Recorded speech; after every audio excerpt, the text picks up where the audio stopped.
Hello? Hello, good morning and welcome to Thursday, and jeez, technical issues, I know! So like, do you know, when you go to bed, I'm very loud, when you go to bed at night time and everything was working just fine, no issues, no problems, it was just wonderful. Then you, Jesus, then you get up the next day and the whole shagging thing, nothing's working. My problem started this morning, friends, when I tried to open StreamerBot, which is the engine that runs everything, right? And I was able to set up my stream, the sim was run, everything was grand. Then StreamerBot was like, no, I'm not, just not turning on.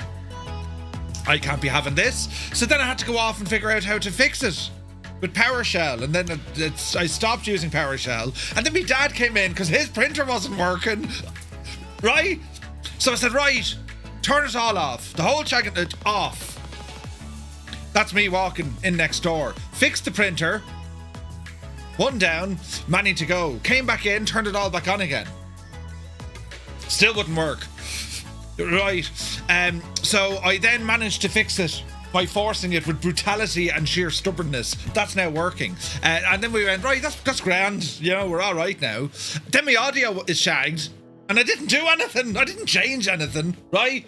And then the sim is acting up because my buttons aren't figuring out what they are, because for some reason the PC says, see that USB device? Yeah, your joystick. Yeah, but we're going to change the lane in which it operated on. So all the buttons you had matched to it, well, we're going to call them something else. No, don't do that. Yeah, right. And then I thought it was grand. And then during the friggin' start of the stream, the audio I was hearing, I was like, oh yeah, that's good music. And I'm like, why aren't them sliders moving up and down? You know? And then like people are saying, did you press buttons again? A word was used that I won't repeat, but it started with right. But anyway, the good news is it's all sorted, friends. And yes, today, I mean, what a day. We're going to try and learn a brand new helicopter, technically brand new, but you know what I mean. And we're going to do some flying in Los Angeles, right? Then we need to prep for a very technical VATSIM flight tonight. Naughty Gnome, fair play to him. He sent me a message this morning with a whole lot of shit. Right, I reckon the lads who planned D-Day had less information to go on. So we're going to learn that as well. Brilliant. So what else will break? You know, did you ever get that? It can't just happen to me. Everything's working grand, and then all of a sudden the whole thing is shagged. That has to be like, welcome to the PC master race. It happens, you know. But anyway, it's great to see you. It's great to be live. I mean, we are live, despite what you might think with AI and whatever else. That's not really Murphy. That's an AI fella. AI could never do me as me, you know, do me. But they couldn't, right? There's too many variables. Do you know what I mean? Everything's going... Then I got chocolate on me shorts because I ate a Magnum, and it's all gone... It's great to see you. It's great to see it. And yeah, I'm looking forward to getting this machine up and running, right? You get that on the big jobs. Yeah, that's an Aussie saying that. It's typical Simblitz. I mean, 1 minute, everything, and I mean everything, is grand. Me lighting is slightly off. Hello there. I didn't do anything there, right? Incompetus. Hello there. Welcome aboard. Right. Everything's absolutely fine, and then nothing works. I got a delivery today. These are really handy, by the way. They're like a European insert into a UK-Ireland insert. And you might say, Murph, so remember I was telling you about this gadget, the Sabrent. This was like $70. The Sabrent, it's a 90-watt USB power hub. USB 3. It's terribly sexy. However, for some reason, right, it doesn't want to run me cam link for the main camera, which is the one over there. I call this one here the B cam. Welcome to the B cam. This is my B camera here, and I can do things with this camera, like, you know, zoom into me brain and stuff. But anyway, so in order to get this gadget where I wanted it, I had to undo all of the mess over here, right, and retrace the wires. And then I said, actually, I'll do the wires behind it. So the wires behind it are quite nice. So I had it all in, and then it wouldn't detect the... Well, it did, but I kept getting disconnects. Doo-doo. Doo-doo? What was that? Doo-doo. What the hell was that? Doo-doo? No! Right, so I figured out what it was. So hopefully now, I put the old one back. That's a big 10-4, good. It's in there now. and don't do anything. Just be as you were. And now it's working again. So now I'm up this. Well, not up this. I still need this. You know, I'm going to be using this for my flight sim peripherals, which is over on the desk behind me. I have a B cam and out with B station. It's very sophisticated. But I can't show you everything that's over there because some of it is still under NDA. How brilliant is that? And then, what else did I uncover? Is there an echo? Oh, Jesus, don't say that. Is there an echo? Echo. Is there an echo? If there is, no, it's not on my side. And if it is, I'm not going to fix it. Right. More buttons. Mr. Tutor, you can't be left for like minutes. I just can't. And like, I'm on the verge, the cliff edge, if you will, of a complete audio overhaul. I haven't received that equipment yet. It's with UPS. It's taken ages. It's only coming from the Netherlands. Yes, we have your package. Grand. Now it's gone to France. We have your package. Grand. And now it's somewhere. I don't know where it is. But they said it won't be here till Monday. Oh. Don't know about an echo, but I've never seen a foxtrot either. No echo here. Right. You sound like you're a bit head cold, says Homewrecker. No. Oh, well, I'm not. No, I'm grand. It's just things out of the aircon on. So, like, you know, the air is lack of moisture. And it makes you sound down. Hang on. It makes you sound like this, where you two could have a deep voice and put on an accent to make you sound like you're from somewhere else.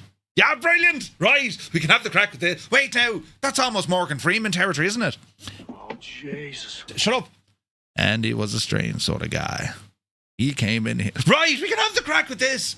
But anyway, that's what I get up to. Well, welcome to a normal day inside the man cave at Murph Manor, where it's currently 20 degrees and it's very cloudy. But I'm told the cloud will disappear and it'll get up to 27 degrees. That's the official HAB territory. Hot as so that's where it is, right? But we're not there yet. Oh yeah, War of the Worlds. Could you imagine? No one would have believed in the last years of the 19th century. I mean, come on, would you go way out of that? Someone get the spoons, right?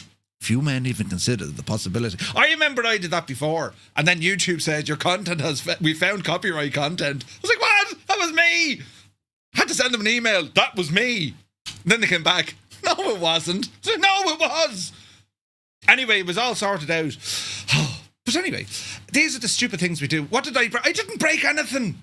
I'm actually very proud of myself. I'll take a moment now to congratulate myself on my achievements because I managed to fix StreamerBot. So Gadget is here and he said, yeah, StreamerBot is down. Is it right? Thanks, Gadget.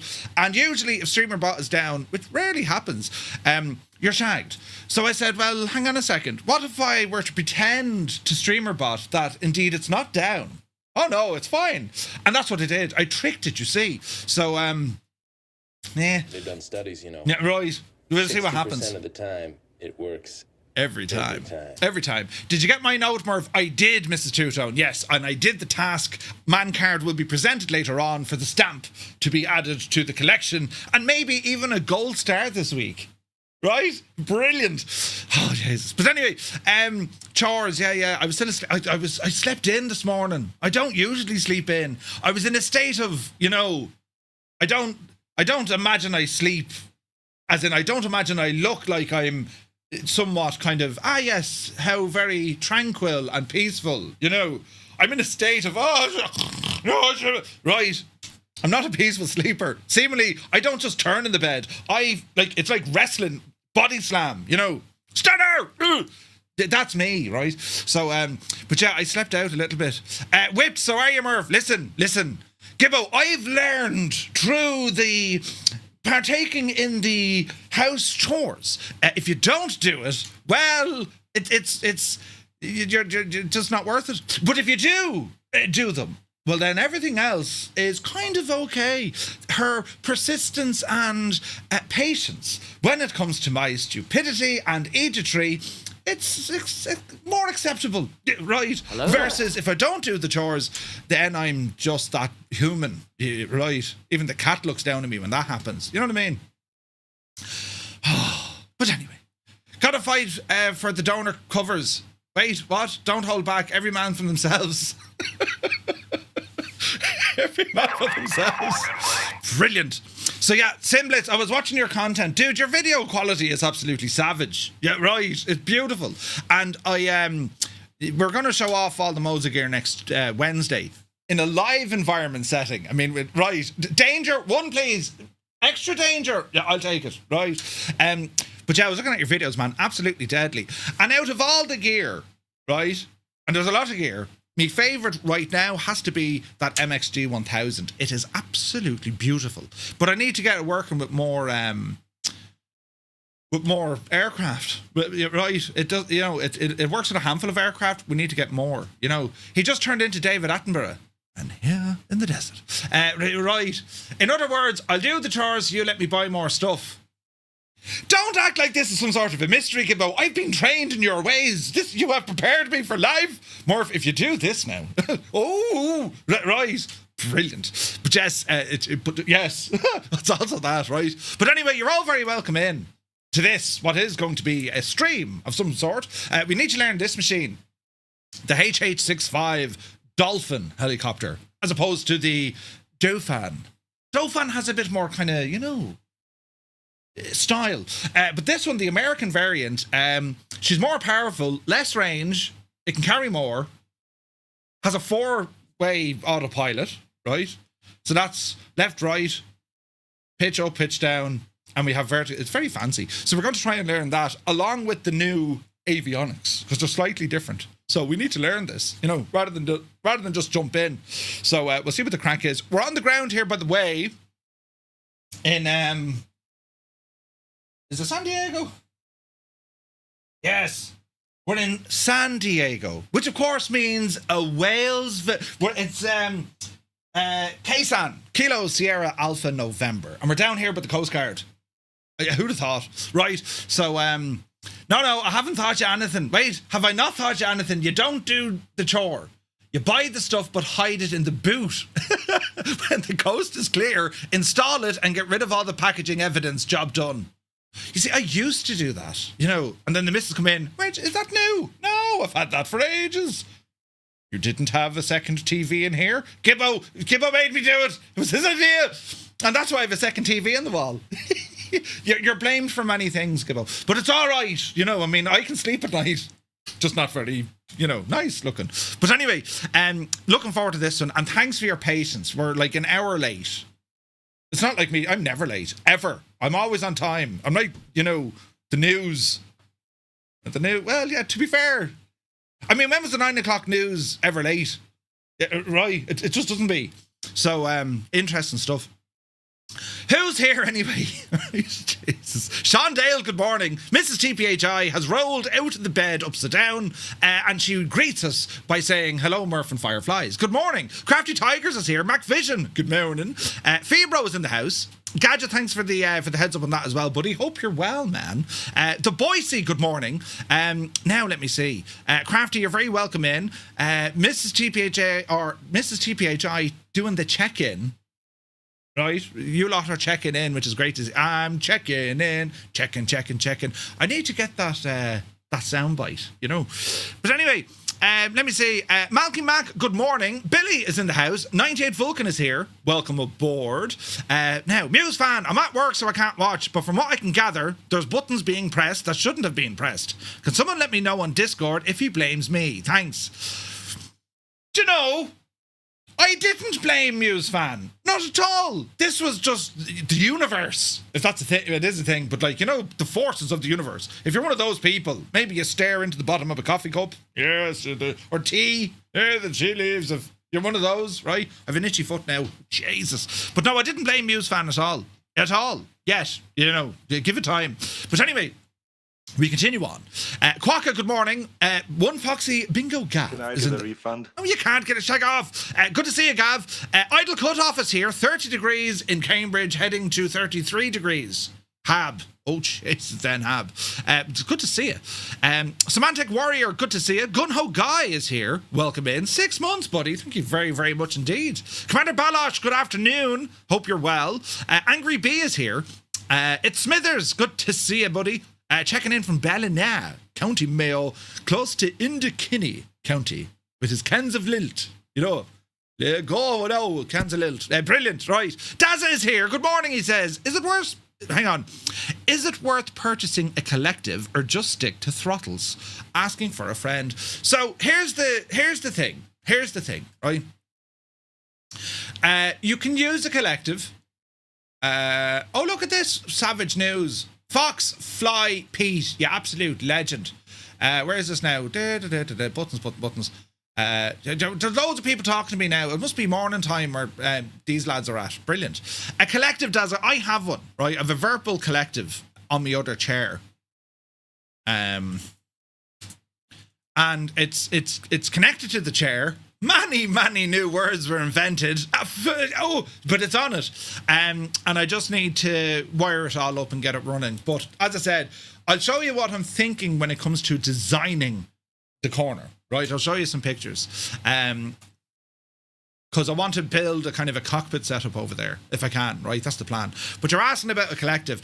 Here's the thing with a collective. It depends. If you're in a rig, yes, absolutely, because there's no worry about, chairs or desks. You're not going to move. If you're in a chair, like an office chair, right?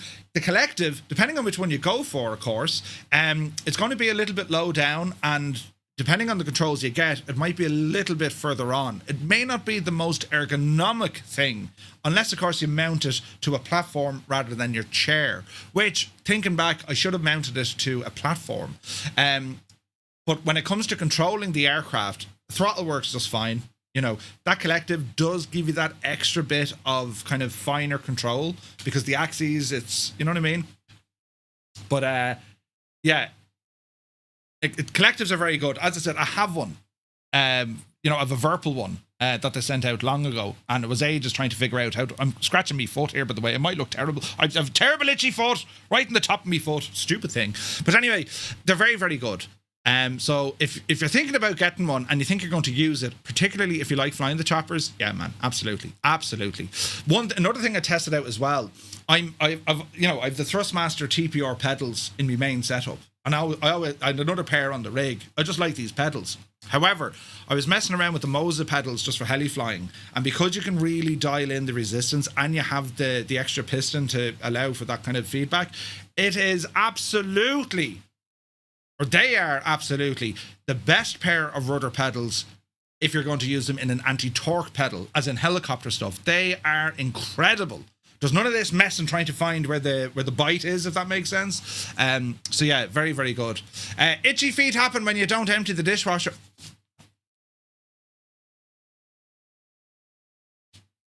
No, it's okay.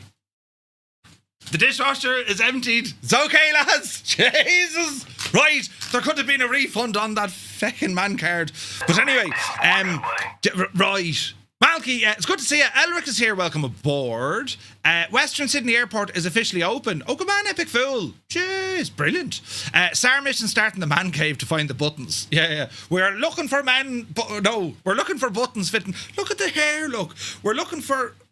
Why is my hair sticking up on the back? Lovely hair, haven't I? Come on. Isn't it right? Don't look at the back of it. The front, right. It's nice. It's very nice. But yes, right, I'm late. I haven't missed a thing. No Angry Bee. Nothing happened at all. Uniform Goose. Good day, Goose. Death's Angel. Good to see you. With some time to myself now that I'm not working, I'm trying to complete my VATSIM course so I can maybe join you guys in the future. Awesome news, buddy. Awesome news. Let us know on the jobs front how you're getting on, Death's Angel. Because I don't exactly know what it is you do. But if it's that in kind of the flight sim and technical graphics, that kind of neck of the woods, let us know. I'm Piers. Good morning. Quokka is checking in from Brisbane. Good day. Sean Dale says, my wireless keyboard keeps missing characters. That's quite okay. My brain does that all the time. But yes, rudder pedals make a huge difference. They do. They absolutely do. Filthy, good morning. Fierce Wolf is here. Looking fierce. And Wolfie. On a Thursday. You're welcome in. One more sleep till Friday. Yes. Now, first world problems, right? Do you know? Simblitz is in the chat. Good to see you, buddy. Just Roy is here. Good morning, Roy. Well, good afternoon. Good afternoon to Roy. Toto2495. Top of the day to you. Hope you and the missus are well. Hayden. Good man, Hayden. Good morning. Hope you're well. Life of a simmer. Yeah. It's shocking, though, isn't it? Absolutely shocking. Noel Jern, good morning. A Magnum. Someone's eating the big bucks. No, a mint Magnum. They are my Achilles heel.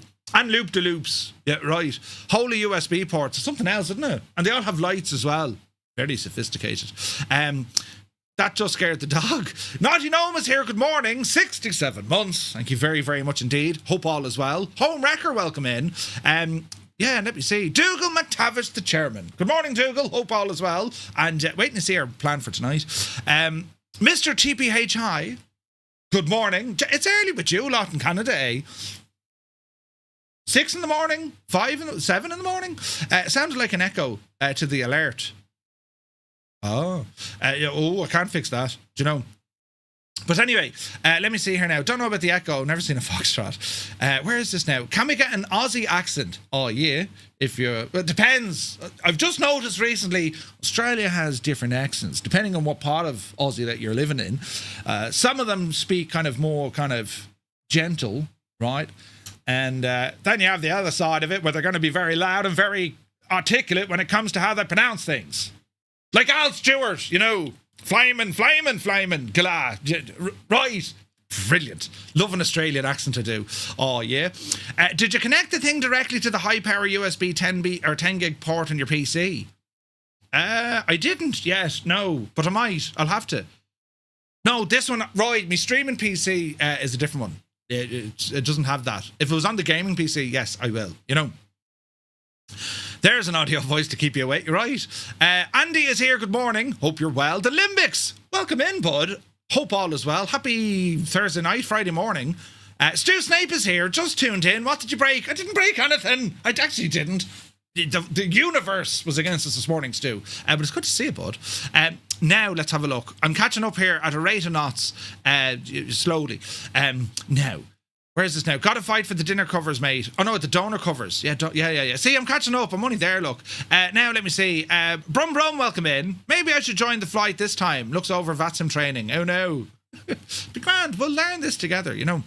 And if it goes wrong, Muse Fan is the first name on the list we start blaming, you know.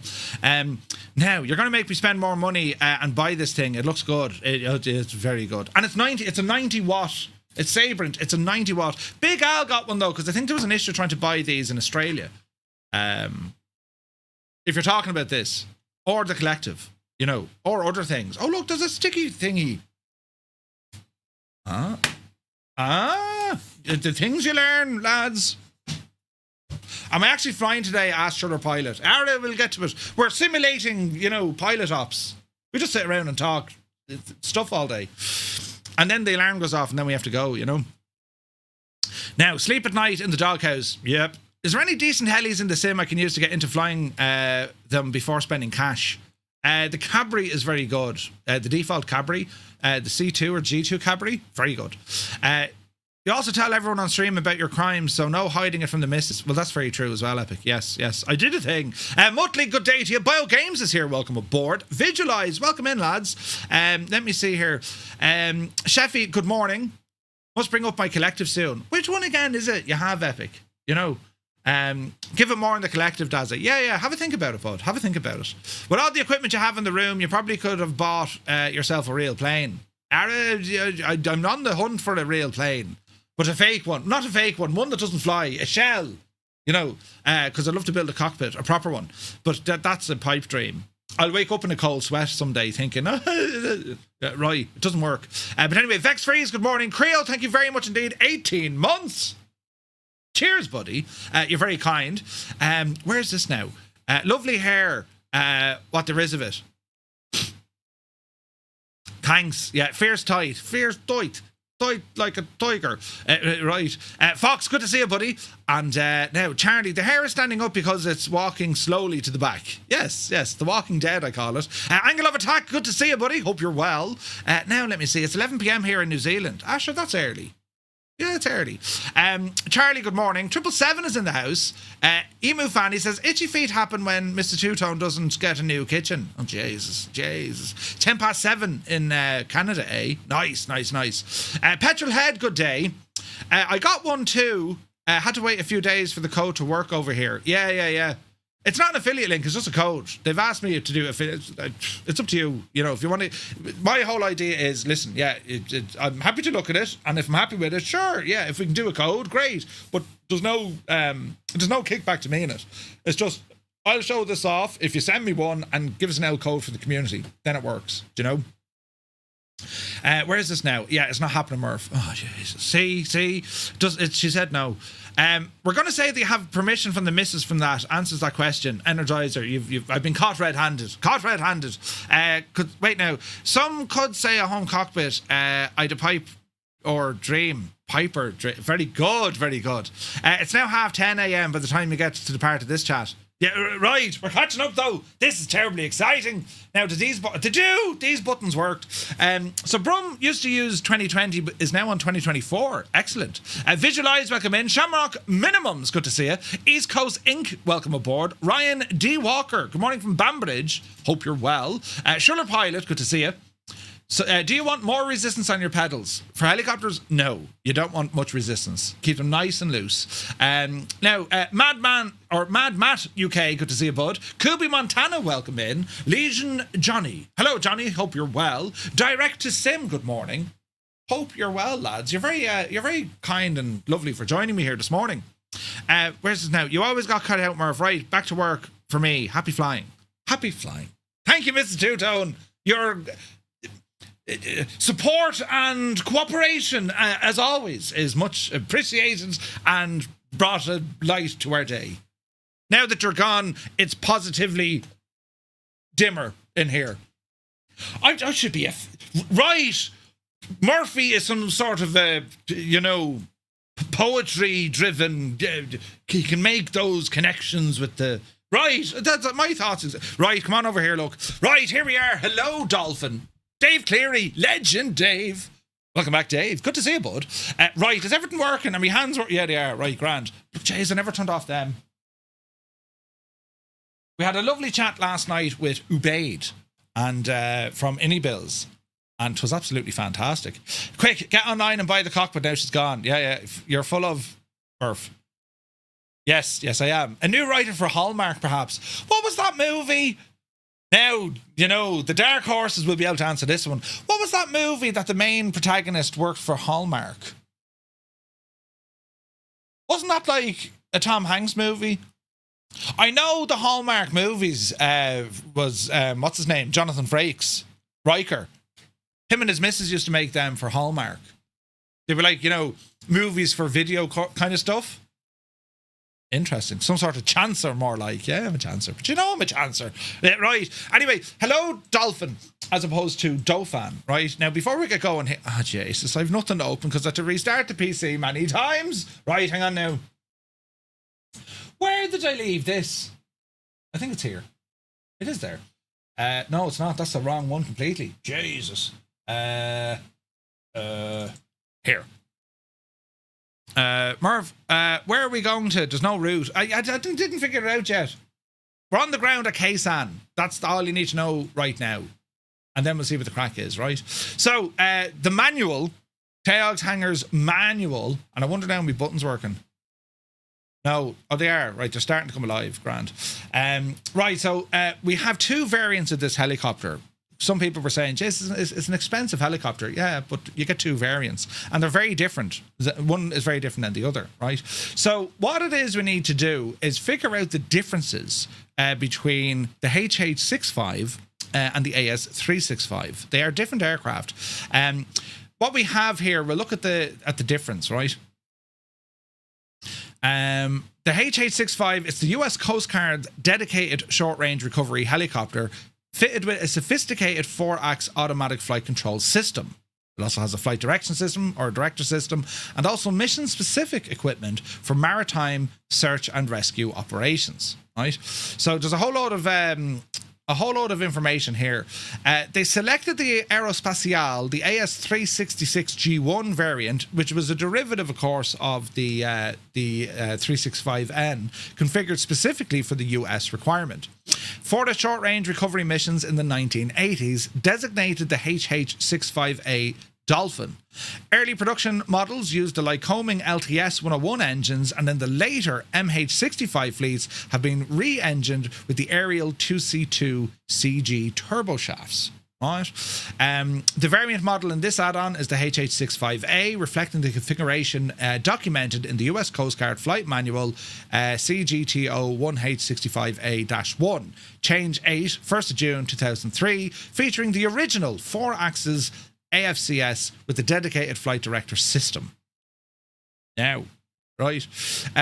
So with that, we get a difference, right? Similarities is going to be, there's a few. Retractable landing gear. We have the fenestrine tail. We have the clockwise rotating rotor blades from the top down, and the starter procedure relatively similar, right?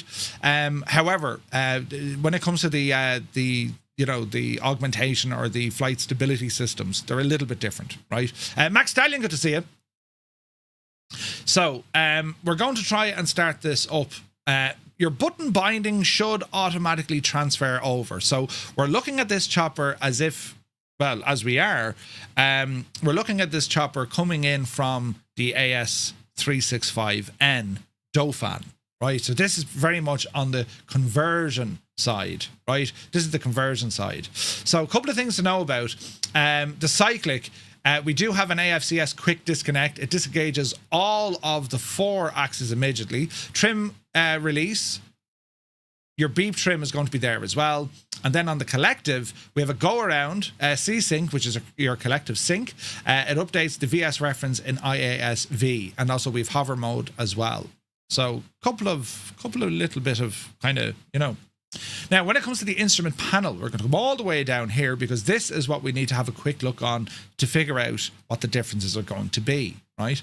So we'll scroll down here. There's a difference between both, and in fairness to Taogs Hanger, this manual is very good, lads. There's well over 100 pages here, but it's for reference. It's for reference, right? So we want to have a look at the HH65. So the chapter covers this, yada yada yada. The instrument panel. It's configured for a dual crew IF4 search and rescue operations. Both crew positions have full flight controls with a complete set of flight instruments. All right. So we can see there's differences straight away. There's a lot more glass in the Coast Guard variant, right? So that's the first thing that's going to kind of go, huh? And we also have different flight management computers, right? So we'll figure all this out inside. What we do have is this horizontal situation video display. It's a CRT display combining HSI with your flight director mode enunciators, your heading, course, nav, and so on, right? So that's something we need to look at. Then we have the vertical velocity indicator. Think of that as your vertical speed, right? And what else do we have? Engine fire controls, the remote readout unit, COM2, we'll have a look at that. Our gas temperature, that's okay, they're similar. Avionics mode enunciator panel, central enunciator for the AFCS and FDS, top row, that's grand, lovely hurdling. What else do we have? Electrical panels, emergency flotation control. This is also present on the Dauphin, whereby if she's fitted with floats, you can pop the emergency deployment. And then of course we have our T-pad, which is the our EFB effectively, right? The electrical system divided into a separate DC and AC power system. DC is supplied by 2 engine-driven starter generators and the aircraft battery. AC is supplied by the 2 MGB-driven alternators. All right. Battery relay 1 and 2 switches connect the aircraft battery to the DC electrical system, and their associated open lights indicate that the corresponding battery relay is open. Gen 1 and Gen 2 look after your DC. And then your alternators look after your AC. All right. It's very similar, very similar. Pilot avionics and co-pilot avionics switches control the power to the respective avionics buses. Right. Emergency TR switch connects emergency transform rectifier to the DC system. Similar to what we see on the Dauphin. This is just an emergency transform rectifier. And of course, we'll see shed bus or essential or emergency shed in there as well. All right. A rotary selector and the volmeter load meter allow the pilot to monitor external power. So there's a couple of changes here that we can see. So we have AC external power, right? We can see our electric pump, emergency floats. We have our alternators, right? We have our voltage AC and DC indicators here. We have our main generators, our main battery relays, and then we have our avionics. And here's our emergency TR switch, and then our shed bus. So when it's set to how the shed bus works, it basically gets rid of, right, avionics and systems that are not essential to the aircraft. So if you have an issue, be it an electrical failure, your generators have failed, the shed bus bar will engage itself, and that turns off non-essential components. Fair enough. So we understand what it is. It's basically Apollo 13. There's too many amps. Lower the shagging thing. Ah, right. Okay. That kind of stuff, right? Irish Bud, thank you very much indeed for 15 months. Cheers, buddy. You have used 3 inches of tape. Brilliant. Doesn't he know about the seashells? Now, fuel management panel on this aircraft. Ejector crossfeed, fuel jettison, fuel quantity testing. We can use the fuel jettison feature, and there's also visual effects for that as well. So it'll drain your fuel and the fuel will launch out the back. Danger, right? So we need to be aware of that. This is where it is. We have transfer pumps, we have the ejector crossfeed, and then we have jettison tanks here as well. All right. So that's on the fuel side. Our center controls we need to keep an eye on. So we do have our flight direction system, right? Your autopilot mode switch, you might as well say.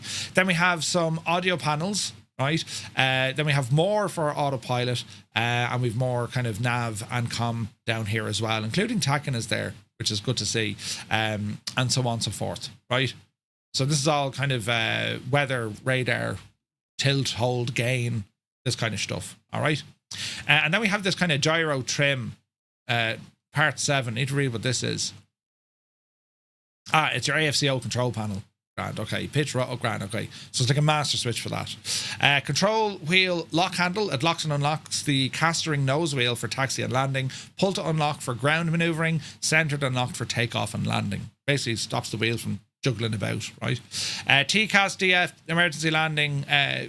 Mechanically releases the landing gear to the extended position. If the normal hydraulic extension fails, pull to release, the gear free falls and locks down. Pretty cool. Park and brake, that's all okay. Overhead panel, little bit of a change here, just the layout. Similar in some regards, but just keep an eye on it. Let me see, we'll have these crank switches are moved around. Pitot heat, they're just in slightly different areas. Areas. Shoney Gaming is here. Good to see you, man. Hola, you mad Irishman. Hello, you crazy Dutch man. Shoney, hope you're well, buddy. How's she cutting, man? And thank you very much indeed for 35 months. Great to see you, bud. Great to see you. I'm here reading a manual. Don't tell anyone, right? The control guide, lighting, cabin services. This aircraft, we're used to flying the Dauphin in the Irish Air Corps configuration, which of course does not include a winch at the moment. Tailg is going to have to make that happen. But this aircraft, because it's operationally ready, it means we can operate the extra controls here. You're talking about the winch, of course, right?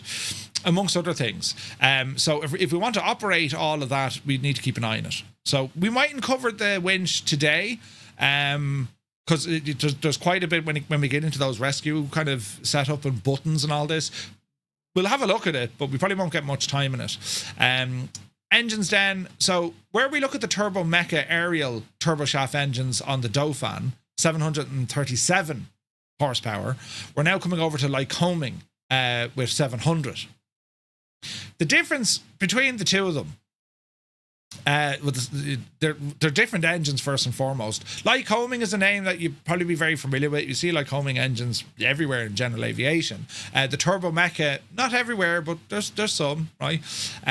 So we do get different engines in this aircraft as well. All right, from hydraulics to transmission, gearbox, rotors, all that kind of stuff. There's a lot of similarities between both machines, right? Do you really need to use the sand filter if flying the Dauphin in Dubai? You can damage anything in the desert. It depends. Think of the sand filter similar to like an inertial separator. It's to restrict the amount of foreign object debris getting in to your intake, right? So on the ground, we'll have a quick look at this machine, right? My volume. Here we go.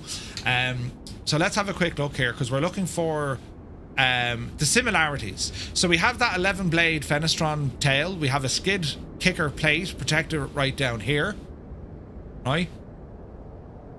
Visually looking at the aircraft, there's a slight difference, pretty just from the, you know, from the layout at the front. We have these beautiful mesh covers here over the intakes, right? They're a little bit more pronounced on the HH65. When we look at the main rotor assembly, again, this is using I forget the name of it. It's using the is it the Starflex? I think it's Starflex. That's how they manage this one. Less moving parts, easier to maintain, and less vibration and shake, rattle and roll, right? We have our main winch device with our cable, so that's going to be on the right hand side of the aircraft. We have Paddy McGee sitting there at the side looking out the window, and of course, as we can see, the aircraft is very much prepped for operational use. All right. Some Dauphins, you'll notice down underneath at the bottom, particularly on the civilian variants, they don't have this extra kind of hub underneath. Our main weather radar, of course, is located in behind this nose here as well, and depending on the aircraft, it'll either have the extended nose like this or it'll have the shorter nose, and that's pretty much down to the weather radar capabilities and avionics effectively that are in the chopper. Have our repeater tubes a left and a right, and we have our rotor covers put on the aircraft here as well. So looking around the chopper, yeah, she's very similar. We can also see we got a cargo hoist underneath, we have a main winch, and we have a searchlight fitted to this aircraft as well. We also have a number of anchor points, and the anchor points on this aircraft, they can be used for carrying stretchers, sling loads, all that kind of stuff, right? Especially with the Coast Guard, you'll see them using kind of multiple configurations. What we have here, we have the emergency flotation device, in which they'll out the side they'll go, and that's going to be for a gear up water landing if needed, right? So it is modeled, it does work, so we have the option here as well. This is one of the default liveries, it is that of the US Coast Guard. So where we are, as I said, we're up at San Diego, so we're going to try now and get an idea of what's going on with the chopper. All right. I do, but I just use a HOTAS, Shoni. I have a collective, but I haven't used it properly yet. I will eventually, though. I will eventually. Right, looking around, it is a little bit different, so we'll start having a look. Our main screens here, as I said, we have a lot more glass going on. Just a bit of familiarization. Airspeed, we have our HSI altitude radar, or radar altitude, and we have our standard altimeter, and we'll have a bit more. We can also see when it comes to our engine RPM and torque, we have landing gear, right? And we have this one here is our gear, landing gear indicator. We already have that on the Dauphin. Moving across to our co-pilot is going to be very much the same. We have static and total pressure. Need to double check what they do, right? Into the center of the panel, this is our fuel transfer system. This is where we can read all our instruments, so hydraulic, transmission, fuel, engine, and then our gas temperatures, which will be important, all right? Over here, we have a number of autopilot controls, VS, IAS, our collective trim, yaw trim, roll trim, all the various bits and bobs, all right? Moving down to that now, this is where we come to our electrical panel. So we can see we have avionics, emergency TR, what was that? We only read about that. Oh, that was how you transfer from power. Batteries, generators, alternators. So you have AC and DC. This is where they all live. Here's our emergency floats. Here's the emergency cutoff. That cuts everything off, right? On this aircraft, we're fitted with two GTN 750s. Very nice to see. And we have some options in the tablet to mess around with those as well. Moving down here, again, we're going to be very similar to what we have in the Dauphin. It's a mix of your comm and nav stations. And we also have then our main autopilot, as I call them. These are like the master switches for the gyro. And also, not the gyro, do you hear me? For the autopilot servos. Pitch, roll, yaw, collective. All right, that's where they live. On or off, right? And it's a four-way setup, right? Park and brake. We have our collective here. Now, fitted on our collective, what is different we need to look at? We have our landing gear lights. We have the main switch. We have a shear button and a couple of other few bits and pieces. We have circuit breakers all the way along, and moving down below. Again, just circuit breakers, and that's kind of it, lads. That's kind of it. All right. Onto the overhead. So interior lighting, exterior lighting. We also have some heating and cooling controls here as well. Over to the right hand side then, anticipator, tail hydraulic isolate, vertical instruments, normal, engine crank, test servos, anti-ice is all here, torpedo heats. We have this trim. This is your master switch to allow for your trim release, and then we have the oral warning here as well. We also have windscreen wipers, and we even have a washer button for the wipers. Did you bring the wiper fluid? So they're all fitted. And then we have our windscreen wiper controls are actually on. They're buttons that are actually underneath the collective. So your hand is on the collective, your pinky and not so pinky finger engage those, right? That's what they do. So I'm happy enough with that. What we're going to do, lads, we're going to go into the tablet, and let's just have a look at what we're looking at here. So headsets, they're not audible, they're just for display. We can go with the different types of units. So if we want, we can go with FMS, right? They're the original ones fitted into the aircraft. I'm going to go with the 750s because I absolutely adore them. Or we can go with the TDS ones as well, which aren't installed. Right, I have them, I just haven't installed them. Moving across to our exterior, this is where we have options. We have a high intensity searchlight with infrared filter. We can have a forward looking infrared pod, not going to bother. A mirror, we can throw that on for the crack, that'll appear, a little mirror down here. Right, it depends again on the aircraft and on the crew if they want one. A lot of the Coast Guard choppers, I would say, they have a mirror there so the pilot can see what the winchman or crew chief is doing. So I'm going to turn that on. If we want, we can pop in a Bambi bucket, snow skids, fast rope, and we also have a radar dome. So if we have a look at the front, this is what's in behind the nose, which is there. All right, Moban, good to see it. So there's quite a bit here that we can check out. So I'm going to remove the blade socks and the pre-flight covers. We don't have the option, of course, to blade fold. Some of the Coast Guard aircraft can do that, especially if they're landing on the cutters, on the ships. But in this one, we don't. Gameplay, so we'll have a look. Reduce nose, centered, that's okay. Fly through, that's okay, and that's okay. This is all good. These are like default to the Dauphin. We have our doors and hoists and all the jazz, right? We can also control the hoist from in here, or you can bind it to buttons, all right? We have a tow cart, our weight and balance, same crack again, we're full, right? So we don't need to do anything with that. Live map user guides and autopilot. So all of that appears to be wonderful. So let's get some power into this machine. Landing gear is in the down position. We'll remove the landing gear lock, right?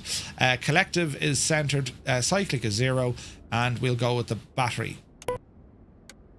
So we've battery coming in. Instruments are starting to come alive. Warning lights all over the shop. Nav, CTL, that's all looking fine. AC power. So alternators, we'll put them on, but there's nothing driving them yet. Same with the gens, we'll put them on, but there's nothing driving them.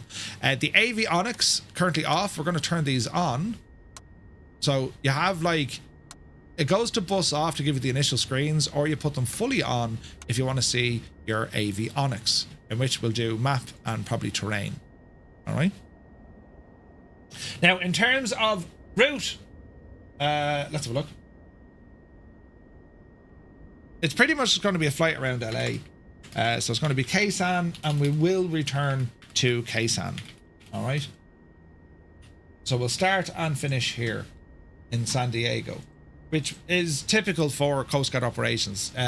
You know, they do loads of videos on YouTube you can actually look in to see the roles of the Coast Guard. I mean, it's anything from you know, drug enforcement and detection, maritime patrol, search and rescue, emergency response, air ambulance. They do a ton of stuff. Massive amount of roles when it comes, of course, to whatchamacallit, to the Coast Guard, right? They do a lot of stuff.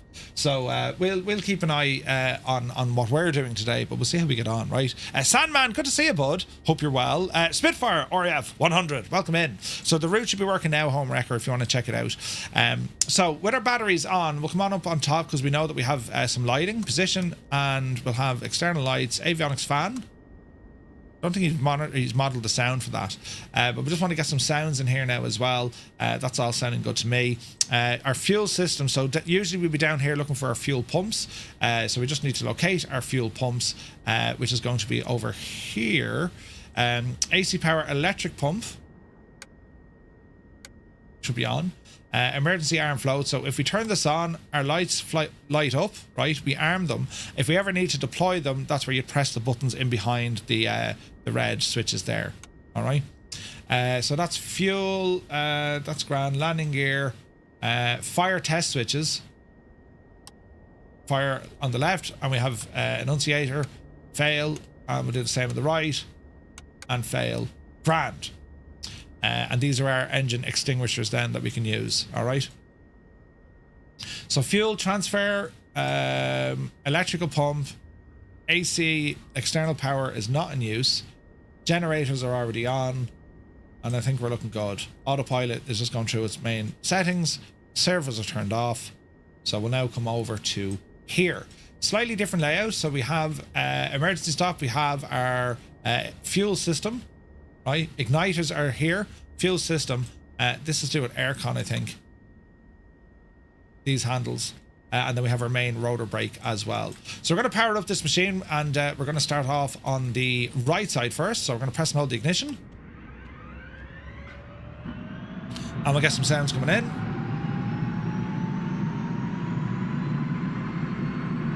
So with the Dauphin, it's very easy to see that 40%, and then it'll self-run. The engine becomes self-sufficient. Even in the Dauphin, you don't necessarily need to have your fuel pumps on. The turbo mechas are very good at suction. They'll just bring the fuel in. You know what I mean? So we'll have a look here what we're doing. We're going to advance. No, we're not. I'm going to try that again, Murphy. That's what happens when you turn things off. So we're looking at RPM over here at number 2. Engine oil pressure's coming up.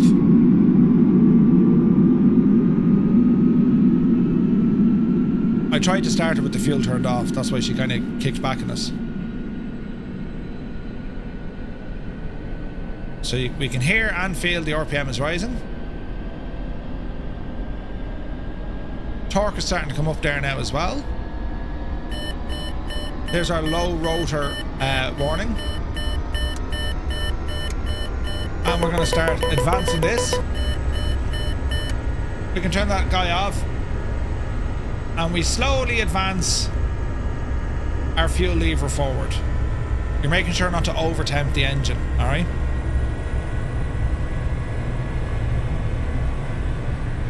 There's our shakes coming in. I need to look at specifically what engine, according to the BOH, we start first. This one I went with engine 2. And let's have a look. So, gens have now come on the right hand side. Alternators come on the right hand side. We have this fail here on the left, which is okay. And looking at... Uh-oh.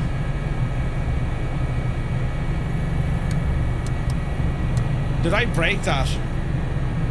I have a fire warning. Let's see what happens if it resets. I could have over-temped it. Start her up. MDA is here. Good to see you, buddy. Welcome aboard. Happy Thursday, man. LA is great fun to fly in helis. Yeah, it's so detailed, isn't it?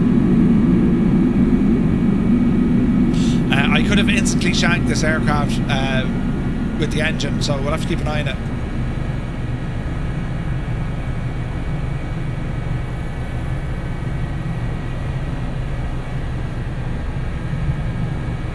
I think this would, yeah, she'd much rather axes to this.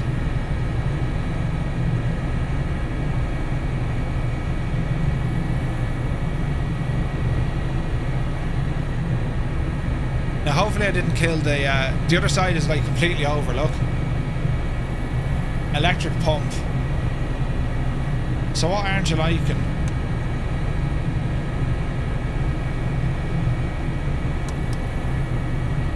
So we've over-temped here on the right side. That's interesting.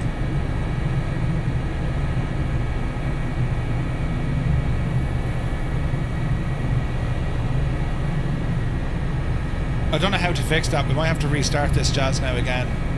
Like, I can deploy this. That'll kill the engine. And then we can try it again. There we go. Right, pedo and rotor brake and so on. Right, let's have a look.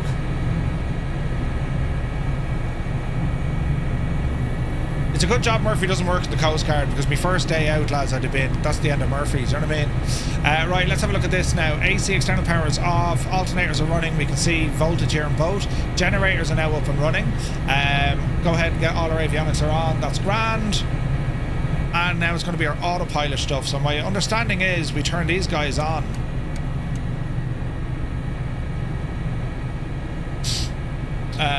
Lovely. Now we're going to go pedos, which are over here. And what else is given out about? Parking brake is set.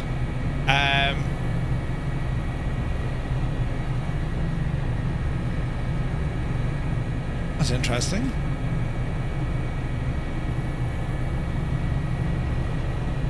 That's interesting. We need to figure that one out. Let's see here now. FDS, she's grand. We want the gyro set to both, I suppose. No, leave her be. I still have an issue here. What's this one now? Oh, it's the extinguisher that I used. I can't seem to cancel that. So maybe it's just telling us that we fired the extinguisher. Is there a way to override that? Let's see, let's see.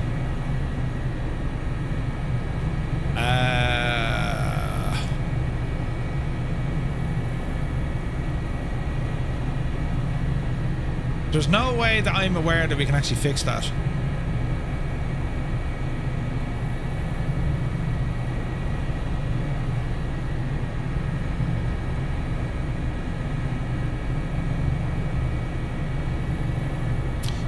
We'll try not to worry about it for now. Let's see what happens. There's no reset for these guys. Do you know what I mean? Unless I hit this one. No, balls. So we have a left and right. And then left and right. How do we reset these?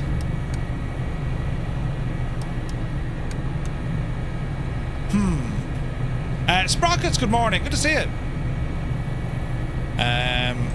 I'm trying to think, is there a way that we can reset those? Let us think, lads.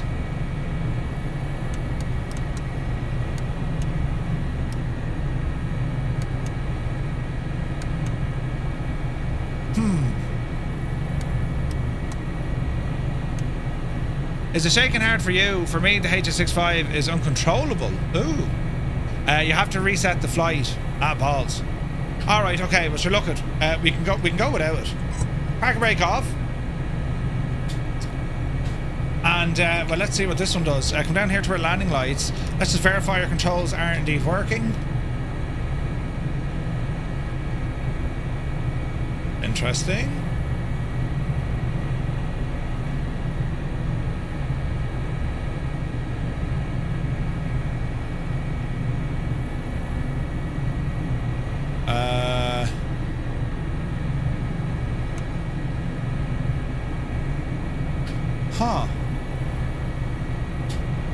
So, I don't see the wiper mode switch.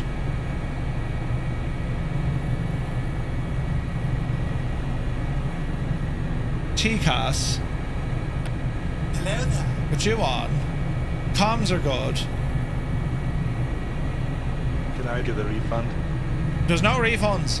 Let me see. Standby search 1. Put you onto weather. Scan on. I wonder how we activate the wipers on this. You may need to redo your bindings. Really? We'll do a search for it.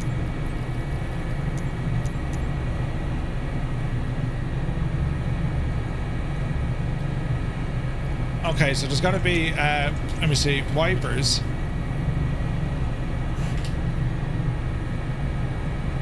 Toggle. On fast, on slow. So we do have a toggle switch there, but it doesn't seem to work. Why is that now? Button on the collective on the bottom. Yeah, no, I know that, but I have a button bound to it. Now, do we have like a master switch for it? You know what I mean? Like, here's our wipers. But they're not working. I know on the Dauphin we have it. Aha. Alright, our buttons are working. Okay, good stuff. Right, brake is off. Let's see here now. Right, so we're going to attempt to maneuver this and see what happens. Are we ready?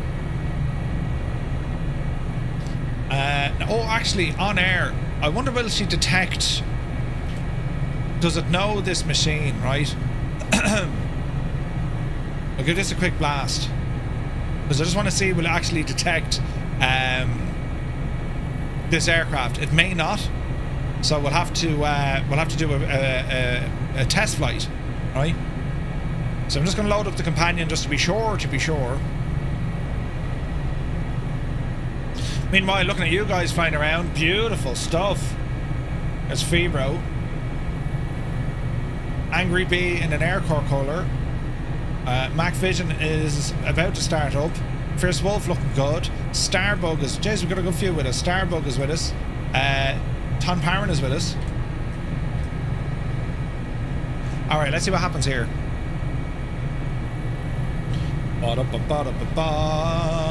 De-icing. Rescue. Rescue missions now play a sound. Sweet. Dispatch has been fixed as well. Right, let's enter the world and let us see what happens. Fleet, hangar, operations. Pending jobs, freelance mode. So, let's see. Eurocopter AS365. Right, she knows what we're doing. So let's pull this in from the sim. And let's just pick a flight. Ksan up to... I don't know. We'll go up the coast. KOKB.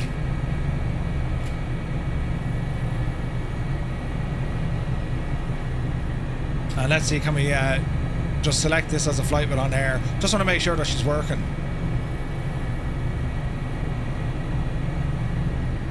Okay, it looks good. And if I take on job accepted, preparing dispatch, we're saying we've about... Fill her up.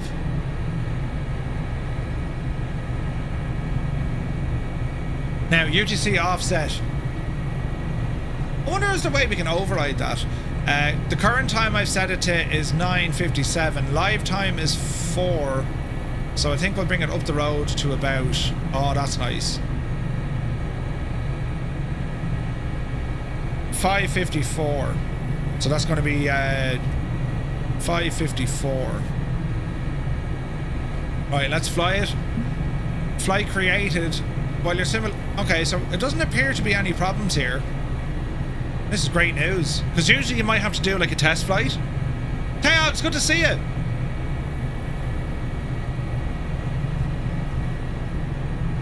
Hang on, we'll have a quick look.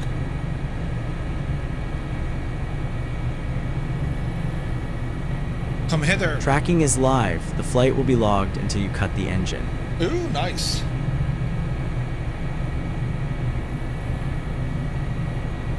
Okay, no worries at all, Tag. Understood, my dude. Understood. Alright, so this is brilliant. OnAir is working. Right, let's see what happens. So, are we ready? Also, the US Coast Guard do a cool departure from here. Ooh, nice. Alright. By the way, Tag, I think I speak for like pretty much everyone in the flight sim community. What an amazing, amazing aircraft you've made. This is absolutely beautiful. Now, it's my first time in the 6.5, so let's see what happens. Easy now. Right, there's Febro. Alright, up the hill we go, let's see what happens.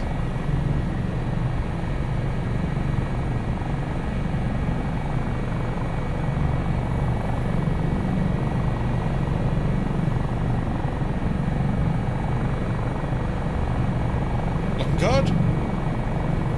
Ish. Looking better. Let's go with the gear.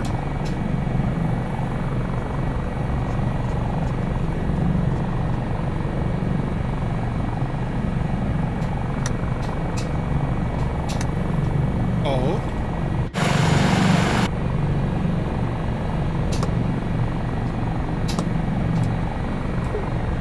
Okay, she's not liking the landing gear.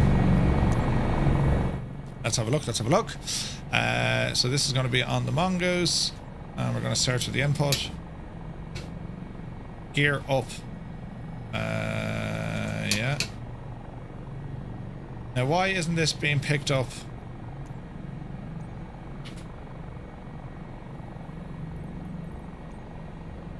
AS365 Mongoose. So we're looking for the landing gear. Searchlight, that's all okay. Wipers, that's already set. Why isn't the gear working, I wonder? So am I right in saying they don't all transfer over? Would that be fair? Beep, cargo, gear up, gear down, gear toggle. Same as rotor brake. Right. Let's see if that does.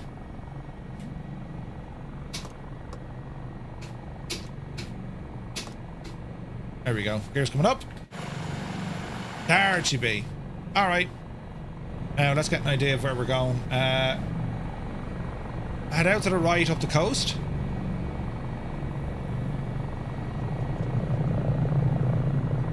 And there's our airspeed starting to pick up.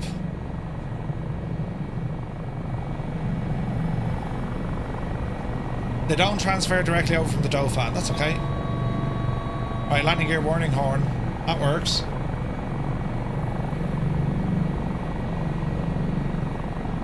Okay, we're just going to come up the coast here a little bit. Well, we're going to head out to the coast first. That's like a naval air station, I think, in there on the left-hand side, isn't it? Easy now.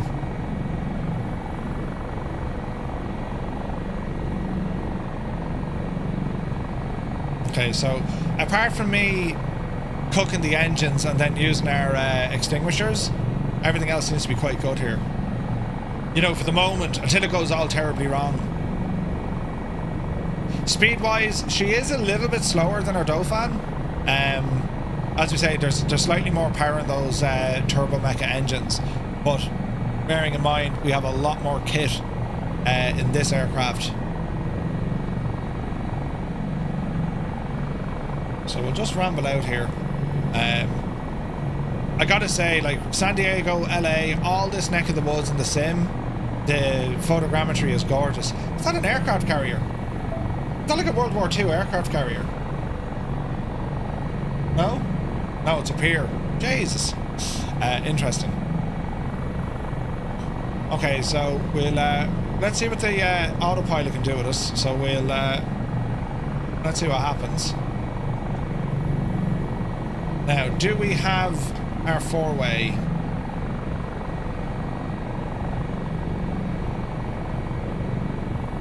So our AFCS, or our trim, doesn't seem to have copied over either. Why would they do that now? Why would they not copy over? Is it just that there's different it's different hardware, I suppose?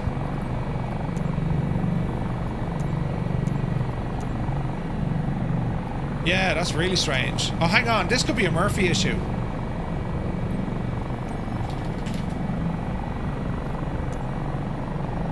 So there's a searchlight. Trim release. Even though I have a trim release, this is kind of weird. Let's have a look here now. Beep trim. Here's our beep trim. This is what we want here, isn't it?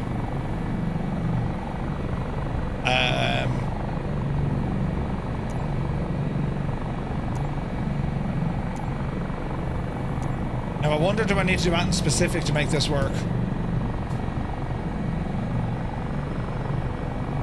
No, we're okay. Right, there's our beep trim back in. Perfect. Hello there. Alright, we'll roll to the right here. Cyclones, good to see you, bud. Man alive, what a beautiful, beautiful chopper, isn't it? Alright, so we're going to keep this turn going over to the right. Gaston, good to see you. So we just have, there's about an hour or so difference, or 2 hours. It's still kind of nighttime here at the minute, but watch our turn coming across. We're nice and low, we're staying low. Reset your barrow as well, Murph. Now I think real world weather, it's considerably worse than what we can see here, right? So let's bring some lighting up here.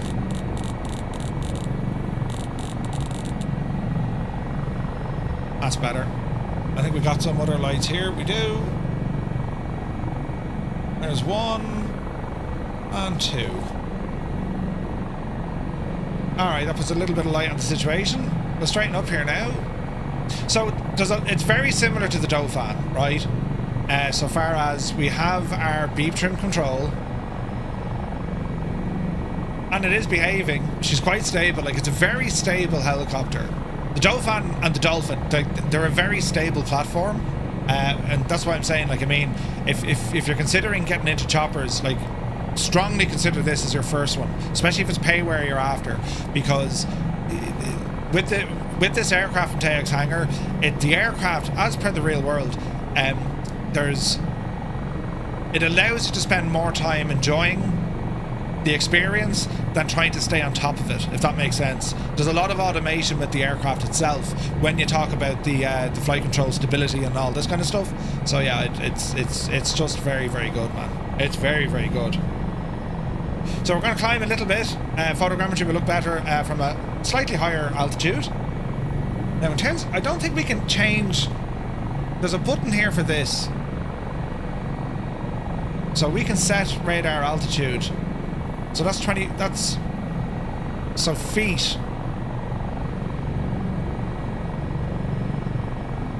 So we're going to say 200 feet.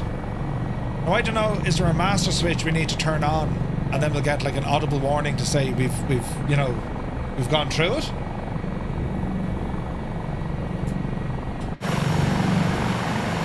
Oh, heck yeah. Look at that for a view. Absolutely gorgeous.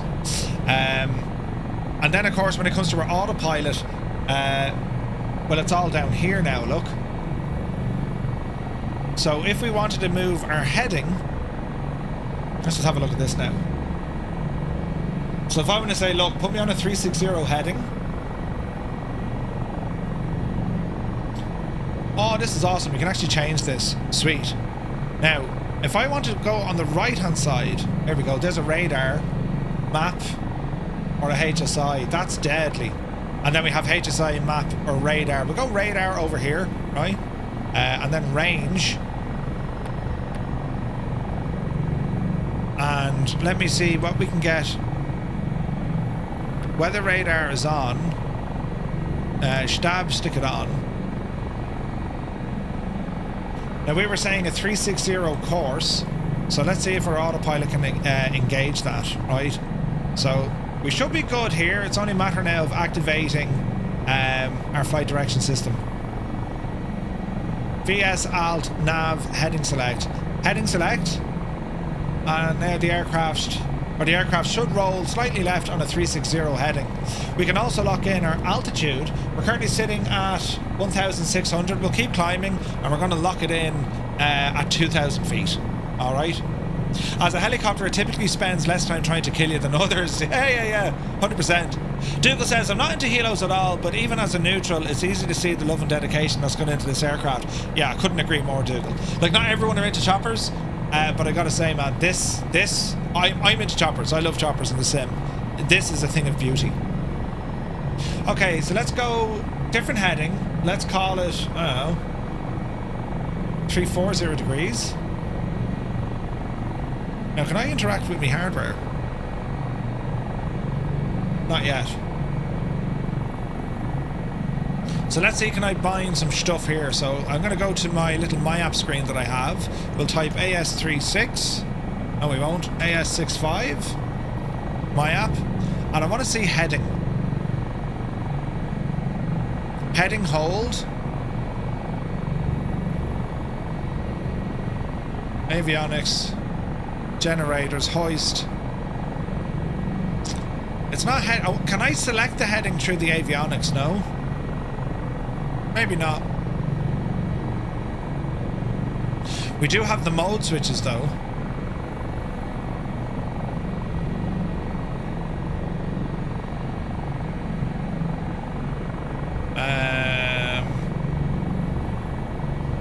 Water release. That's pretty cool. Alright, let's have a look. So, pilot HSI. With the default binds, yeah, they don't seem to be working.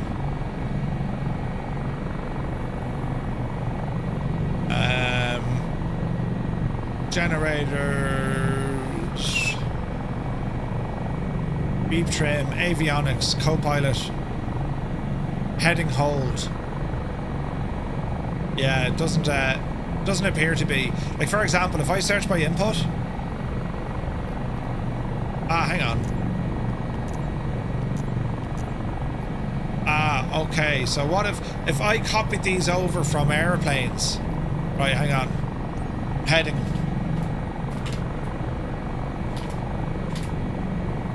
Okay, so we're gonna say increase heading.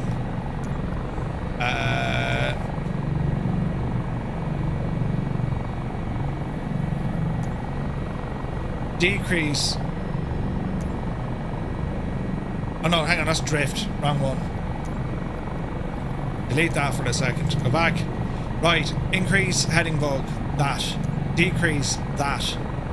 Set. Autopilot heading hold. Heading hold. Is this toggle? There we go. Right, that's heading.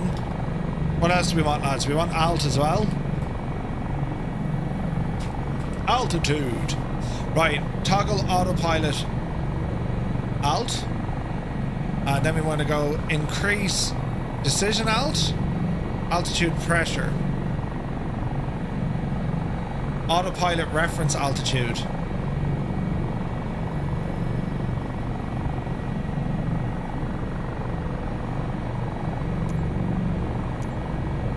I reckon that'll do it.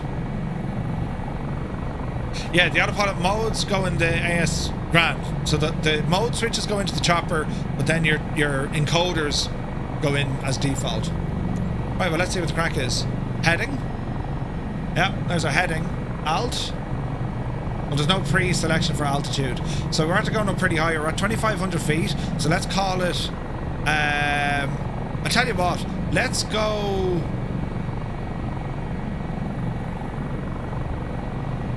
How do we adjust our vertical speed?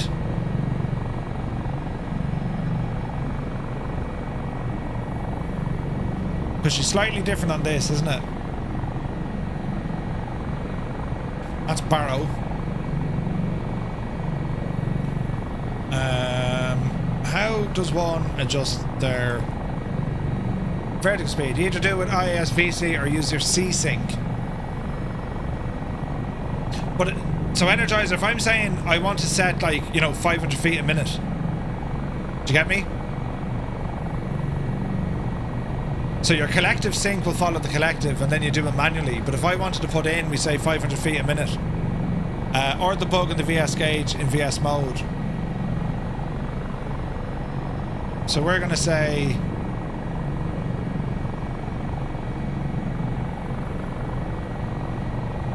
Sean, no, you shouldn't. You should be able to pitch to it. Or at least you can on the Dauphin. Let's see here now.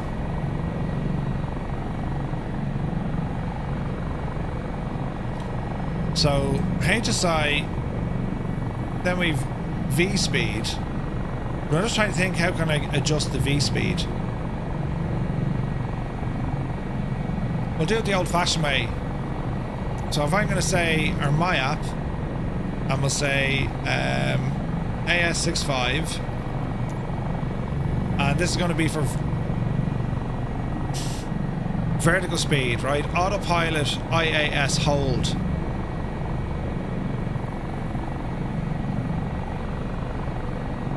It's not IAS mode, it's going to be... here we go.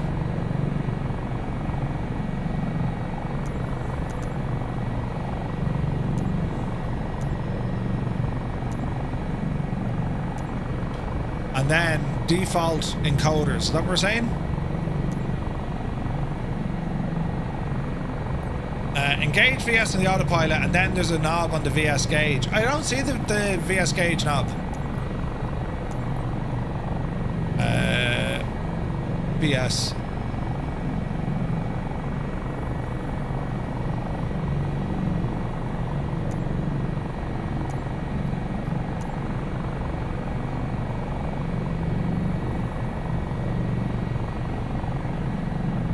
It's on the bottom side of the gauge. Am I looking in the right place? Because the Dauphin has it.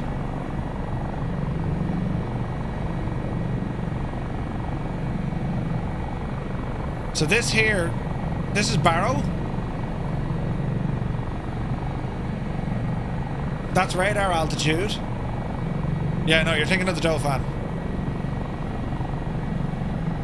Alright, let's try VS and see what happens. So, VS.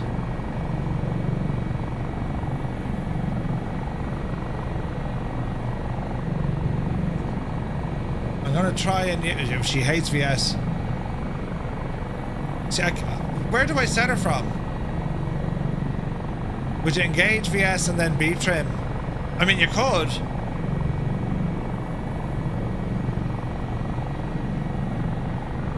But the whole idea is it should lock you in. Right, it doesn't like VS mode. Same at IAS mode. Oh, hang on. Would it be up here?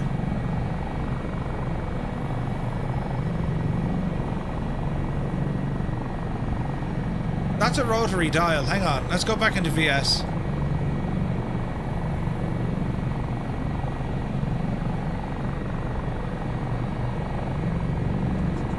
No. Alright, let's altitude hold for the minute. Yeah, I'll do some reading up on that. It is interesting. She's different. You know what I mean?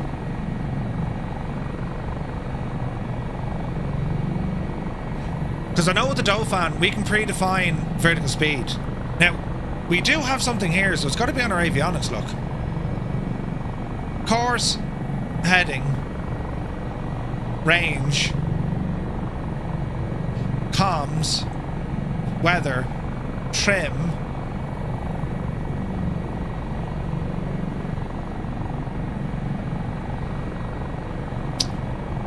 I imagine it's just a way of interacting with this guy. You know what I mean? Page 67 of the manual explains it.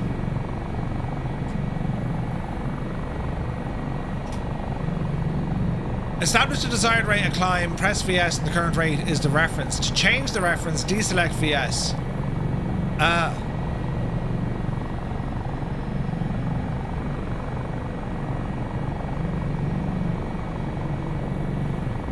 Okay. Alright. So she's different on the HH65. Okay, that explains it. Perfect. Thank you, thank you, thank you. Heading. Let's go 300 degrees.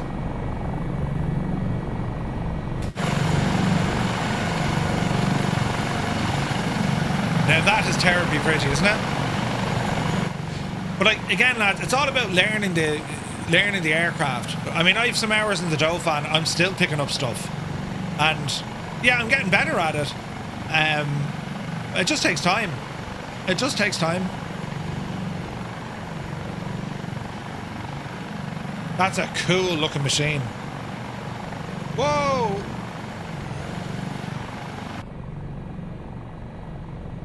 Houston, we've had a problem.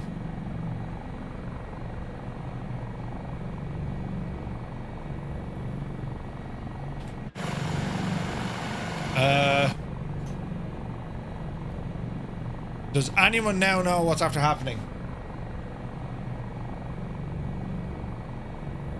Fade to black. But I can't... Can I get a refund? I can't access anything here. The sim is still running. I just can't see it.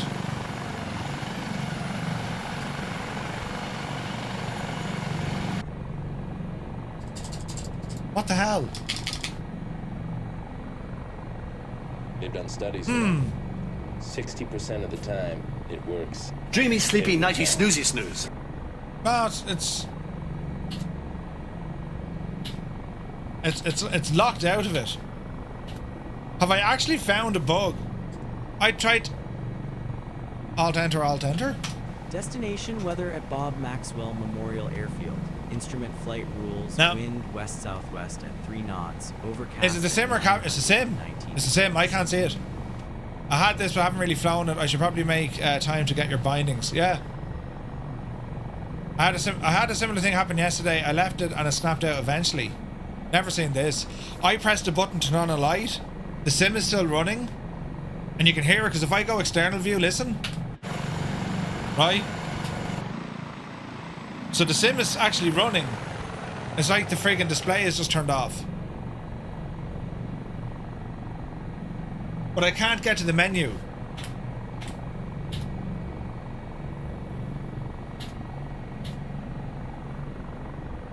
How weird is this?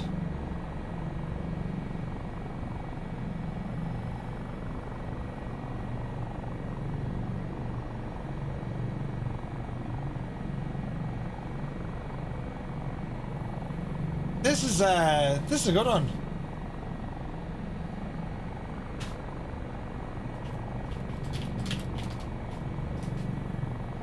What happens if you resize the screen? Control tab. Yeah, no, I did all that. It's not VR mode.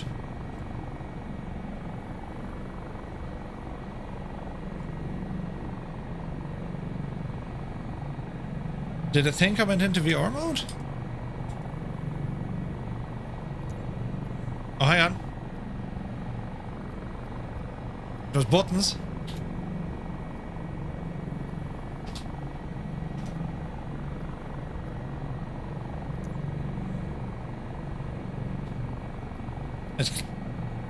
How odd is this? The whole...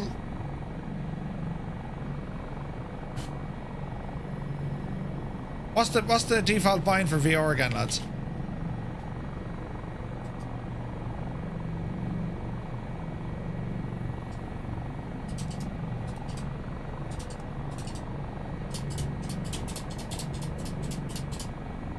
I'm just pressing buttons. Try shift tab.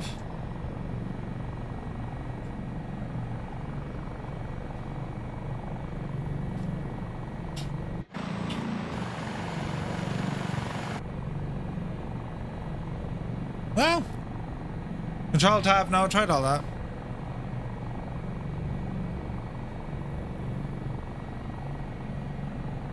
I can't even, like, the whole sim engine has stopped, but it is working.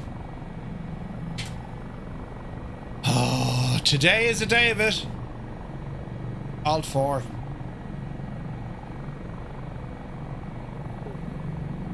Yeah.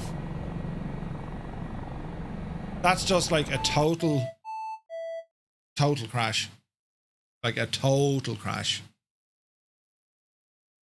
The display of the friggin' system just stopped working. Is there an event viewer? Bloody hell, lads. Has anyone seen that before? Your video froze, it didn't go black though. Yeah, like it what's weird here is it didn't actually freeze. Warning. Yeah, that's on the outside. No, there's nothing there that's upsetting it. That's very strange, lads, isn't it? That's very strange.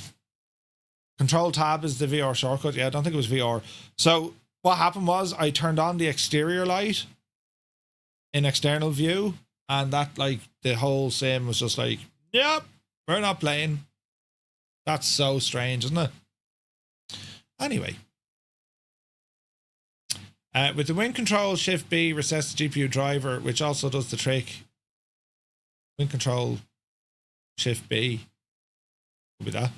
The light was so bright it blinded you. Yeah, I don't know, because it was weird, because I was still able to interact with the aircraft, because as I was changing views, I could hear in my headset, and then when I hit like the flyby, it changed the sound. You know what I mean? Very strange, that one. Never had that before, ever. Jesus. As I said, it's a day for tech support, isn't it? Just go back to bed. Turn it all off. Go back to bed. It'll be grand. Bloody hell. We're doing our flight with OnAir as well. That's all going to be... Yeah, we know. We can resume it and then appear this, but the chopper won't like that. You know what I mean? The chopper won't like that. All right, we'll wait for the sim to load. Good news is, though, all the changes with OnAir, we do this every Thursday. We have a look at OnAir, and they're adding more and more features. As I said, one of the coolest things to check out is where they have this new kind of dashboard, right? And we have these 6 tabs up the very top now, and it's designed to make everything a little bit easier to navigate.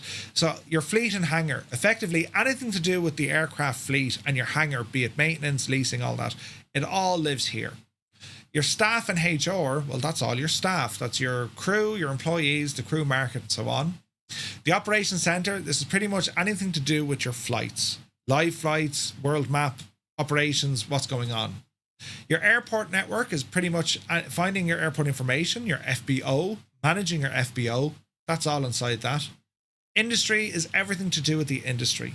That's where you're going to be looking up your factories, the goods, the trading hall, all this sort of stuff.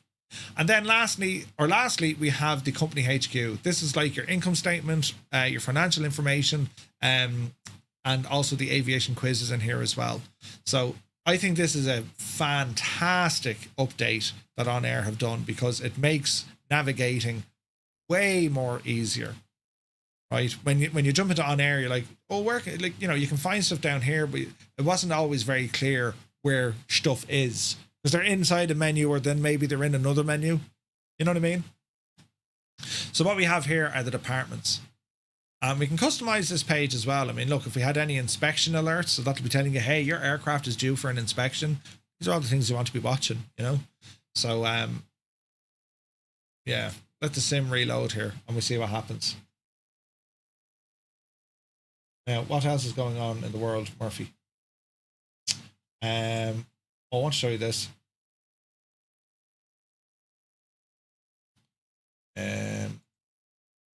So, do any of you follow Aviation 101? Josh Flowers. Do you watch Aviation 101? Roy has the day off. You lucky devil, you.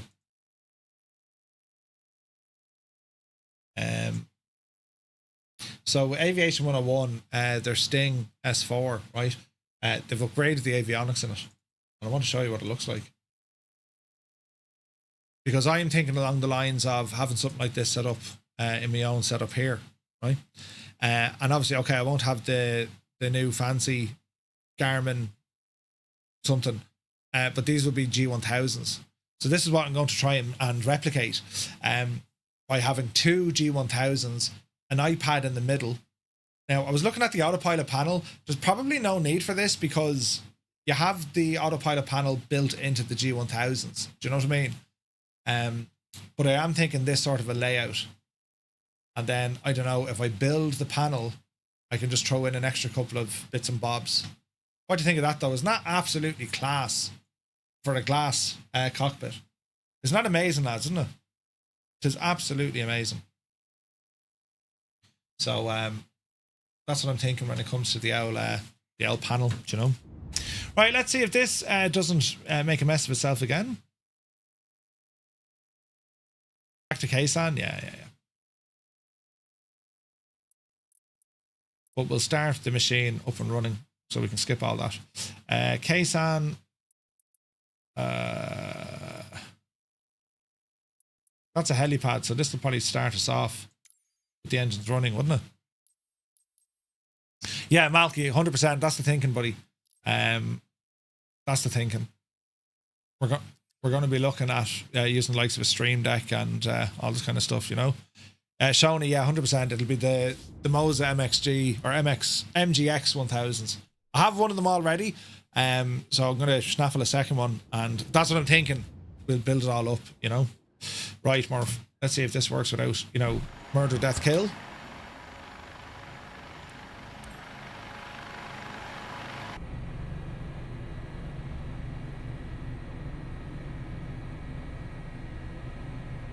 Okay, what's the warning? Cancel the warning. Can I replicate this for the giggles?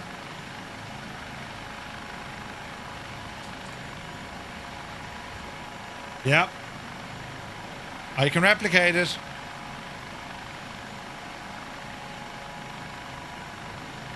That only happens with that aircraft. So it's activating a mode I don't know.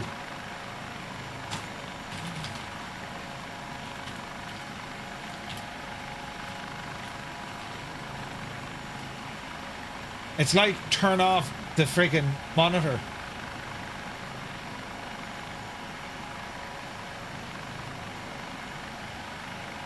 Now, what was that one that Roy said? Did we try that? Win, Control, Shift and B. Windows, Control, Shift, B.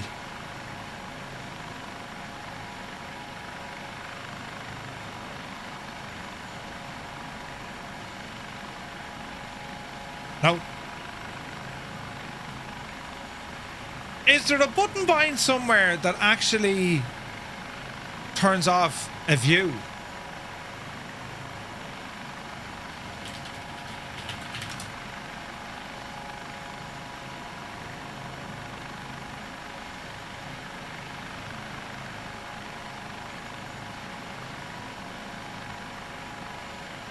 And also, I need to ask Hayog about this. Weird, it kind of fades back.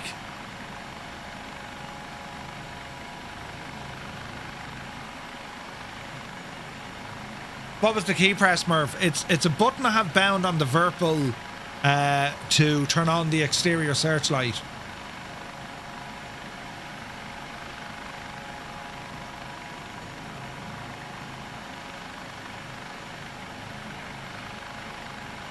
So it's a button on the HH65 to turn on the high intensity searchlight, and then the whole thing is shagged.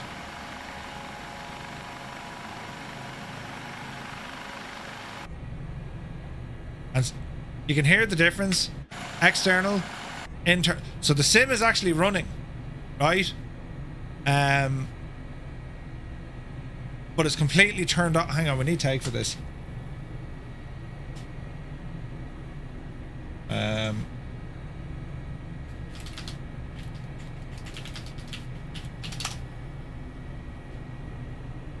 PS Miranda, good to see it. And I've no way of disabling it.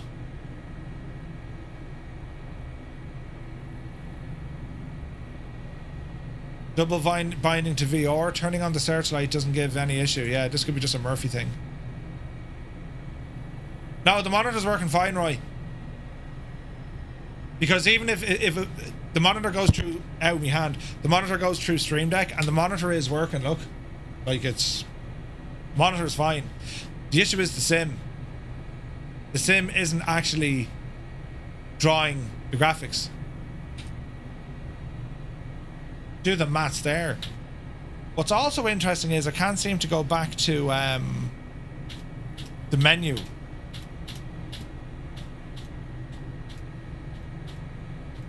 It's a combination of the aircraft and the sim. Try another aircraft. It's only with this aircraft, Epic.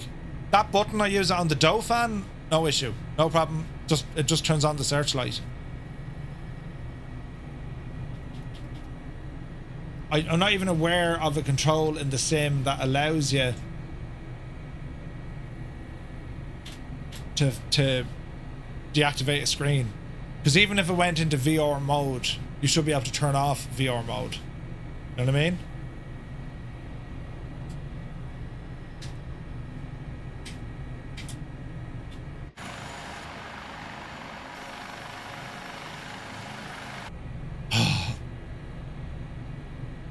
I want to try one thing. Just did Alt enter the screen again, resize with the mouse, and then check what it does.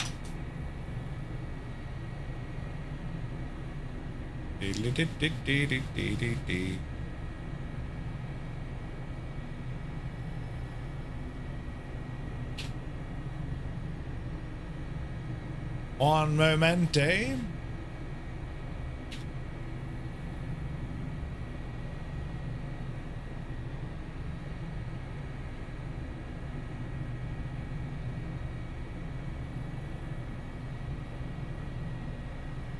Nothing right. She does nothing. It's as if it's after moving the sim screen to something else. It's as if it's like outputting it somewhere else, if that makes sense. That's a big 10-4, good buddy. You know what I mean?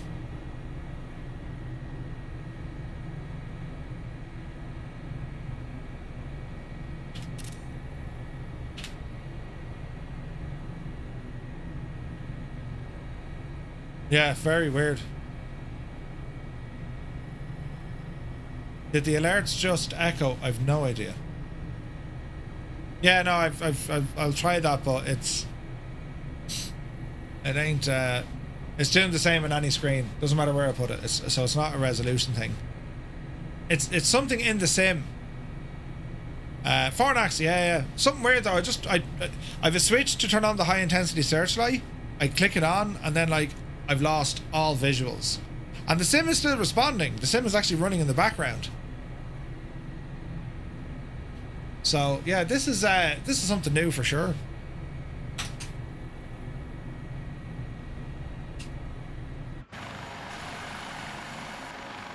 Has to be an aircraft bug. Has to be aircraft. Yeah, I agree. Because I was able to replicate it, so I would put that down to an aircraft bug. Because that's literally doing something. Have you tried not turning on? Yeah. The light. Yeah, just don't turn on the light. Very, very strange, isn't it?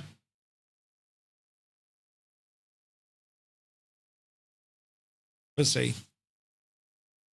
I tried to launch a new aircraft to see if that resets it. Yeah. Does it also happen with everything? No, it did. This doesn't happen with any other aircraft. It's never happened with any other aircraft. So, yeah, this is a good one now. And it's triggered on that button press. Now, we can go into the settings and see what else is triggered it, but I guarantee it's nothing. We'll do that next, in fact. We'll go into the sim and see what's that button actually triggering. It's almost as if, now, if it's bound to something else, grand, brilliant. I'll just unbind it, and then we're laughing. Maybe reshade? No, not reshade. And the reason why it's not reshade is I had it turned off there, you know. Is it the same in the Dauphin? No, so I have the same binding in the Dauphin, and the Dauphin just turns on that light, you know. I still load a different aircraft first. I'll just go through the main sim settings, and that'll tell me if it's bound. You know what I mean?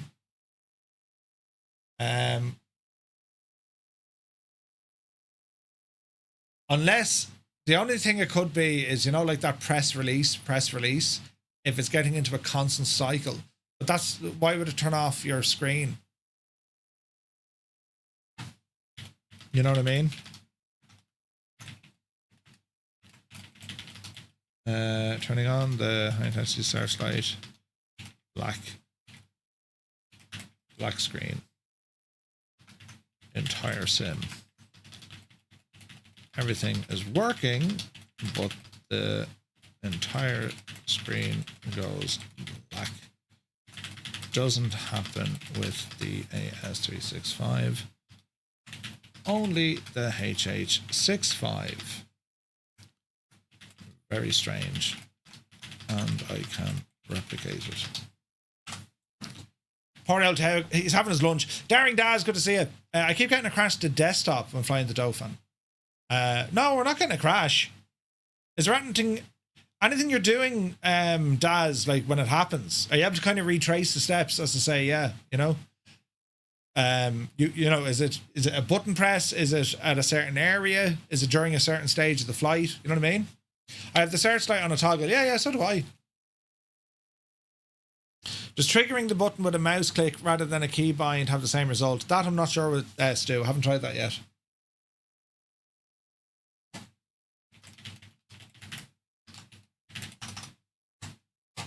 I'll figure it out here. It's gas.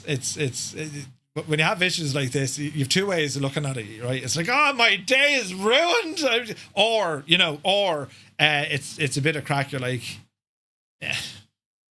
Oh dear. You know, what am I pressing buttons for? Turn that stuff back on. Right. You mean your whole screen goes black? Yep.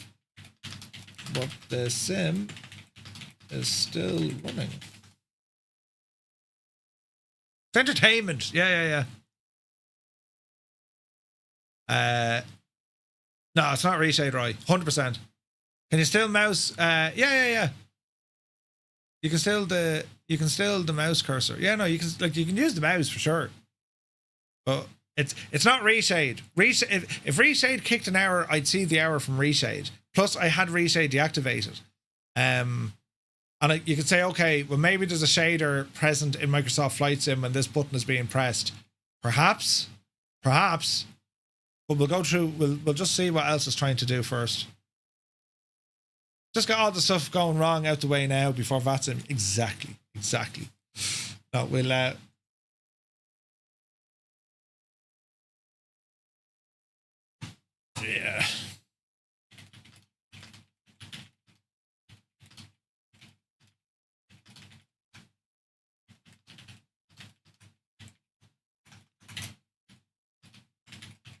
I'll keep searching. Right. Controls.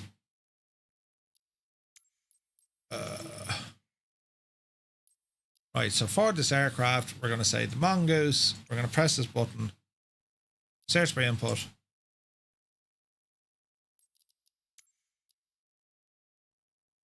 Activate, deactivate VR mode.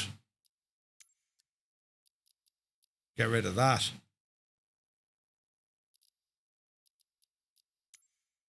Okay.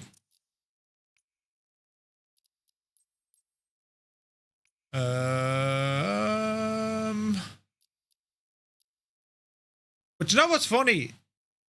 That was it. Activate, reactivate VR mode.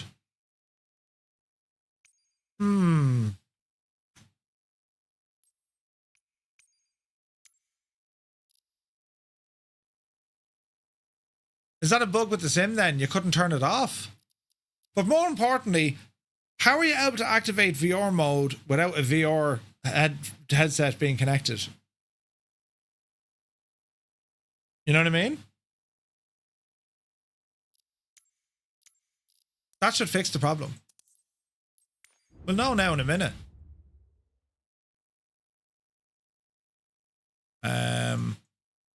We'll know now in a minute.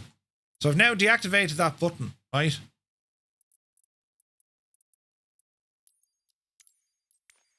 Do.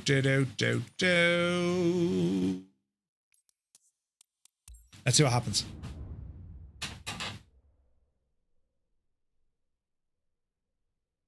Do.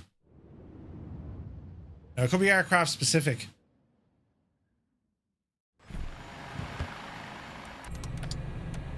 Right.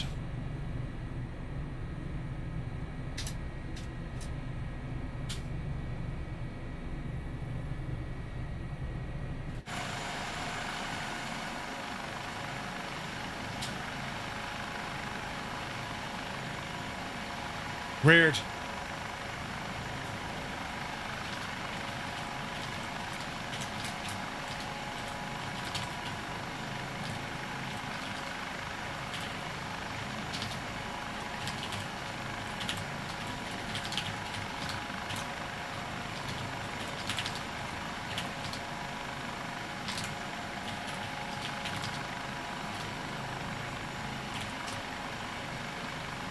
Right, problem sorted.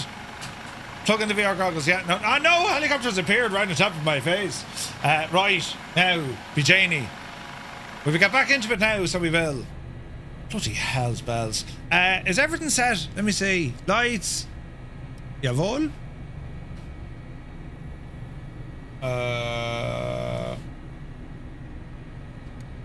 Yep. Yep.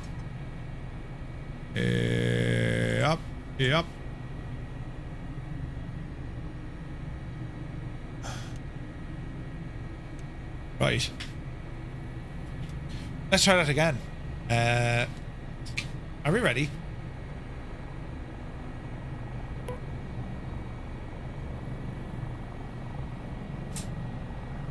Easy now.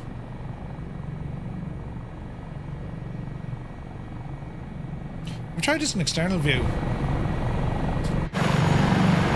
Oh yeah. Oh heck yeah.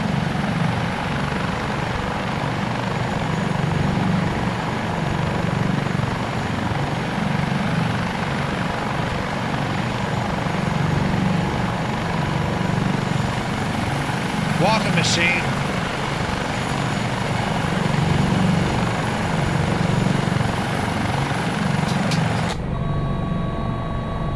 Easy now. Now we'll spin around this way. The goggles do nothing. Zith, I agree.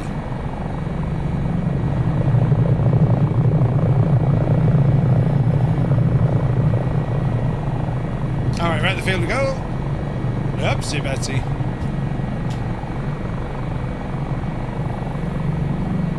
Easy now.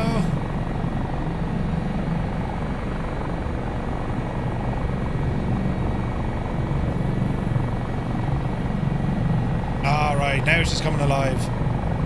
Deadly! It all works, lads. This is great news. Some tunage as well. Yes!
Brilliant, right?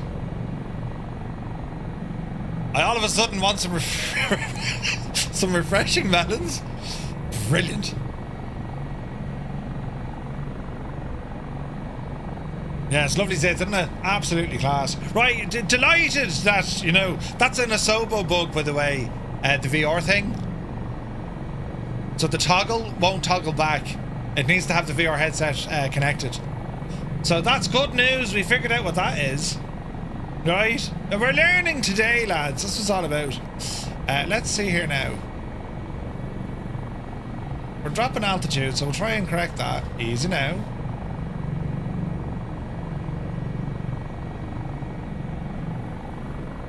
Isn't it very pretty? So we're learning more with this machine. I have to say, I like it. I like it a lot. Let's see heading. And let's lock in heading. Oh, I'd absolutely hated that.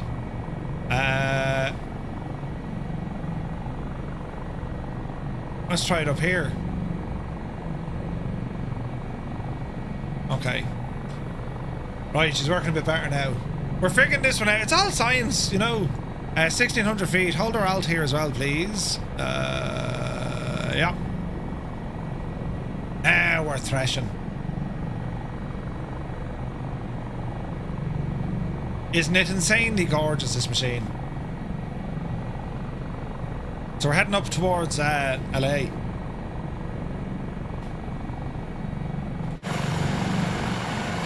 Stunning.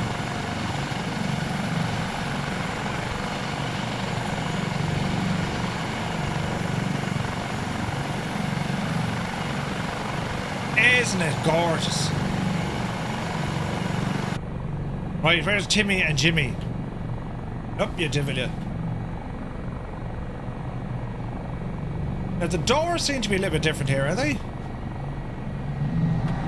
Aha! Right, a main sliding door with the winch operator.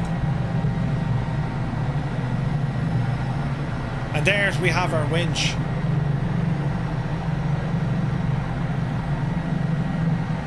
He looks like a fella who's seen some stuff, doesn't he? With the GoPro on his head as well. Brilliant. We'll keep him back there. Did he add the Irish aircraft? He's working on it, Sid. Yeah, he's working on it. Which is going to be absolutely great to see. It's going to be fantastic. Right, so let us see. This is just an amazing freaking chopper, isn't it? Like, it is absolutely amazing. I love this aircraft. And either variant now, the HH65 or indeed the AS365, it is absolutely savage. I like it a lot.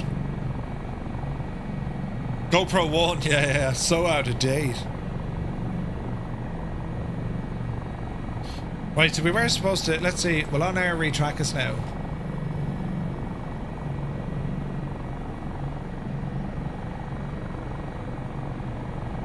Location resume.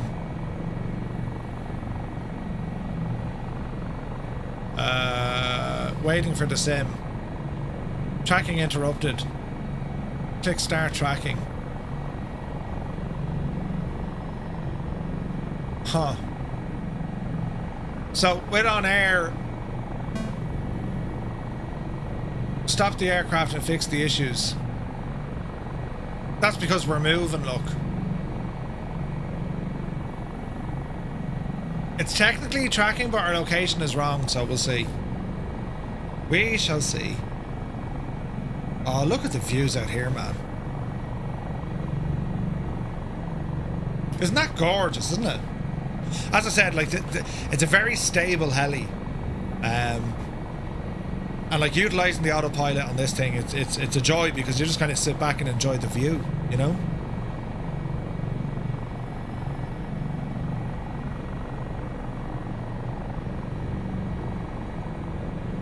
And I'm digging these screens. The HH65, like, there's an awful lot more going on in this, isn't there?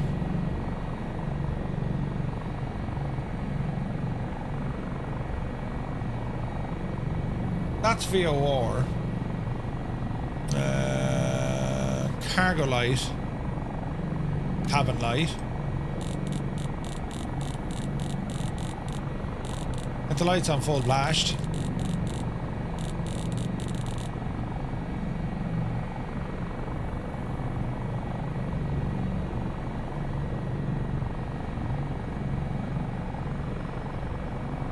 I wonder if there was like a red filter for some of these lights.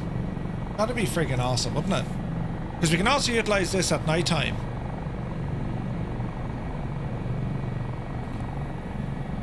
The distance is getting closer, is it? 10.6 miles, yeah. Now we can, hang on, what if I do this? What'll happen? The aircraft will enter slew mode so it can be teleported. Ah!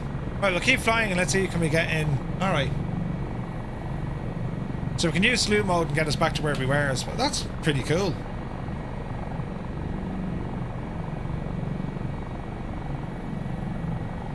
I didn't have time to explore LA when I was there. We just hung around the airport.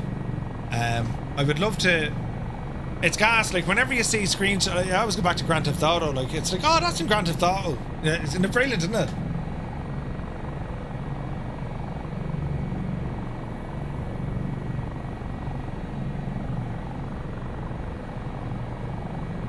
Right.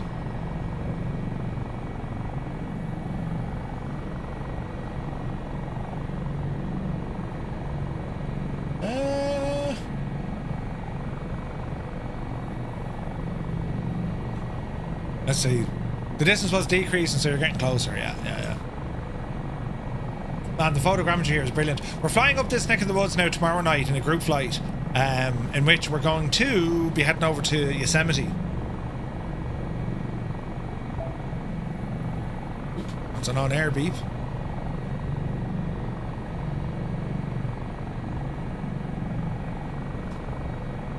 She might do it. Might do it itself.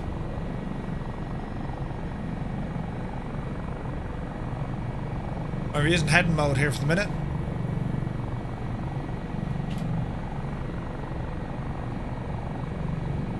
It's just a stable platform, isn't it? It's just a cool chopper. Love this thing. And there's many more quirks with the HH65 over the Dauphin. And I need to put this thing on VATSIM. That would be absolutely nuts. Like, she can follow it. I mean, she can follow the nav. Actually, here's a question. It's currently on VLOC. How do we pop this onto nav?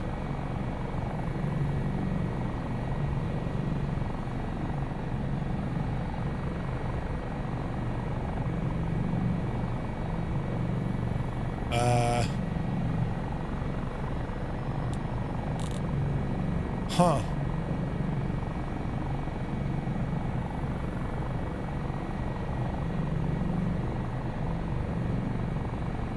How does one actually put this onto nav mode?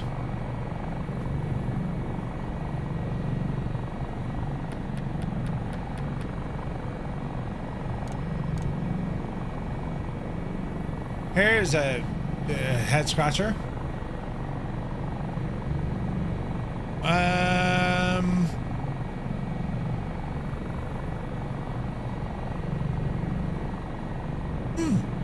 There's a nav autopilot button unless you mean HSI. So I want to change the course deviation indicator. I can't seem to do it from me GTNs, which means there's like a nav GPS button somewhere. Do you get me?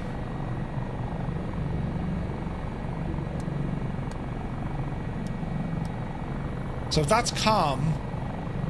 Field conditions at Oceanside. Instrument flight rules, wind west-southwest at 3 knots, overcast at 919 degrees. Alright. We should get a resume tracking here in a moment. Center, pedestal, or nav.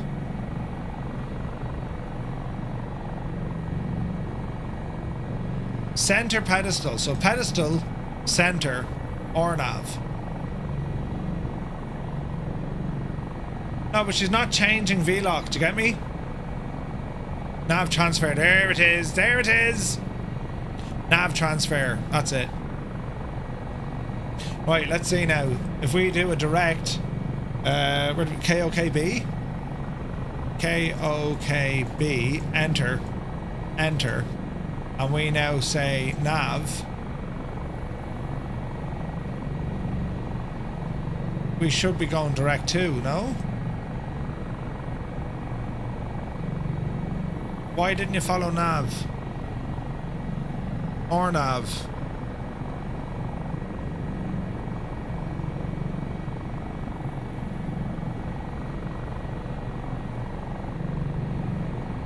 Okay, why aren't you following it?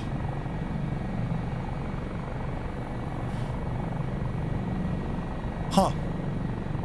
Change both sides in the nav transfer.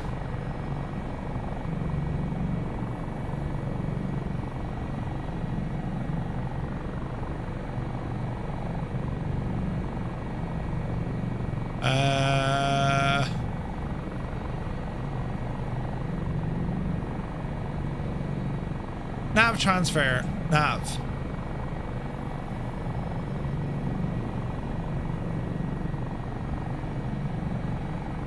It's on nav control, but you won't follow it. Why is that now?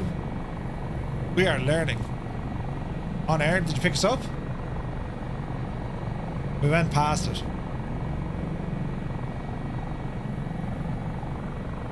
Or map hover. Map radar. Or nav. Or nav. It should grab a direct to. Yeah, it should have. Yeah. This is on LNAV.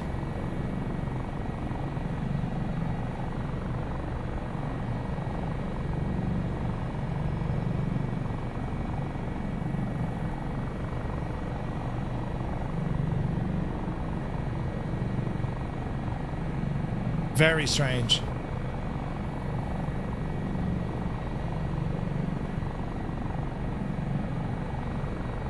She should be turning, you know what I mean?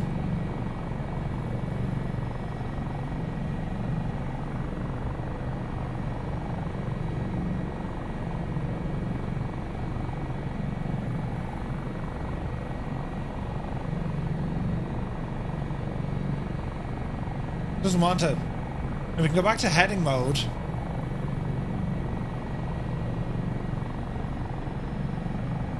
Oh, hang on, she's not even doing that.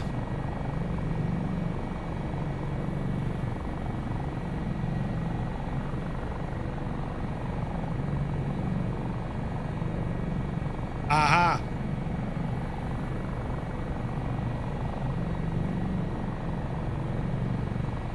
There you go.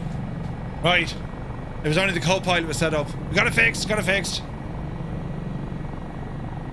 Right, we'll circle around, so. Learning, lads, learning. Look at the state of that.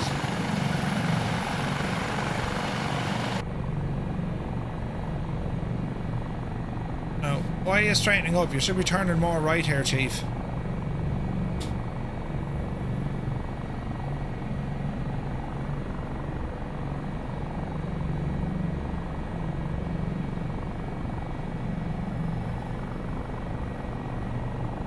Why is it doing this again? I'm the pull the big switch, good buddy. Aviators TV, welcome in, lads. Many thanks for the raid. I'm trying to figure out the autopilot in this machine. We have a light out here, look. Gyro, nah, it's on the wrong nav. Hope you had a great stream. You're very welcome aboard, lads. We're here with the HH65 from Teogs, and I'm just trying to figure out what's going on. So she'll follow heading mode. It just doesn't want to follow nav mode.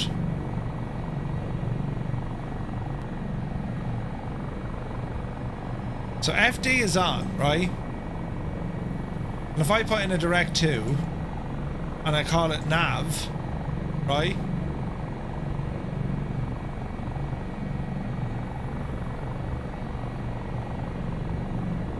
Weird, isn't it? So our heading mode will get us there for sure. Oh, the course. Set course to 151.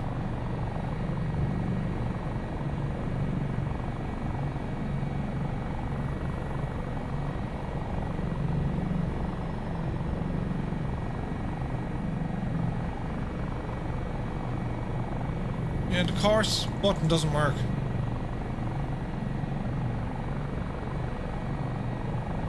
Because I'm trying to move it there and she won't engage. That's weird. It was almost a Father Ted hello. It's good to see you, buddy. Hope you're well. Right, so this is on... she's no longer heading, so it is on nav, look. But I can't seem to change that course. Also, I'm a north up kind of guy. Now it's giving me a direct 2. Course 155. Alright. Okay, we need to figure out that one, because if we're taking this bad boy out on a VATSIM flight some stage, we need to make sure this all works. If it's in GPS, the course is automatic. Agreed. Alright, she's working well. Just checking out the new opened Western Sydney airport. Yeah, I saw that earlier. It's mad, isn't it? That's pretty cool. New airports and stuff, lads. No, but the good news is we've ironed out... Oh, jeez, look at this. We've ironed out the issues we were having. And we're learning the kind of... the minutiae of this particular chopper, which seems to be working well. Do you know what would be a great test now, actually? A great test, lads, is going to be a water landing.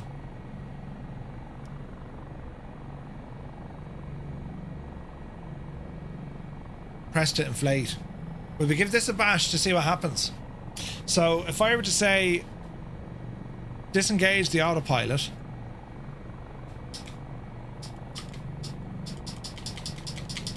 Why aren't my buttons working? There we go. And we'll ramble out here to the right. I do plenty of unintentional water landings. Yeah. 100% it helps. Right, let's see what we can do here. So we've armed the floats. And then we deploy them.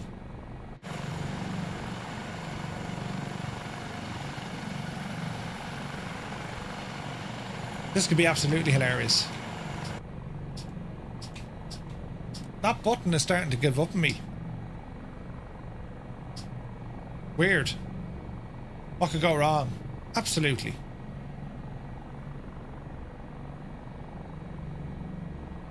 Right. And my understanding is we deploy these and then we drop. That's the idea, right? We've armed the floats, right?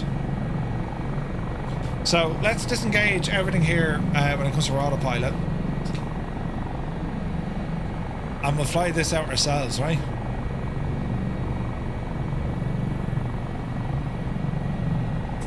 This will either work brilliantly or not at all. I haven't figured out which one yet. Let's find out together. We'll go up at the pier, look.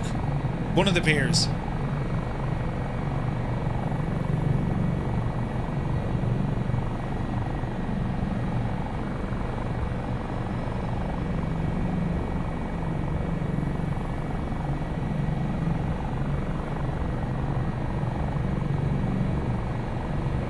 Easy now.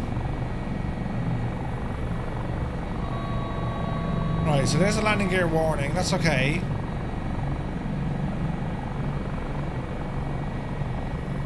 Now, I don't know if the sounds are modelled in this either, but we'll see what happens. Right, nose up, speed down. No, Betsy.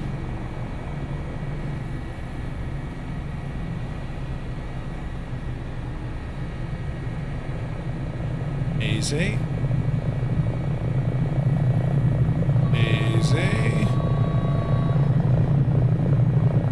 Easy.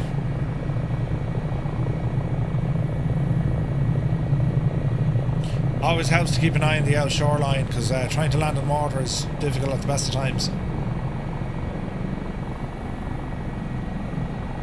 Okay, so we want to deploy these.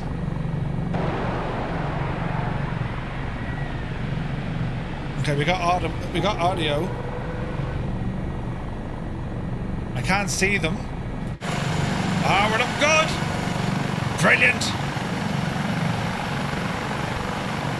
Now the question is, can we actually put this down now?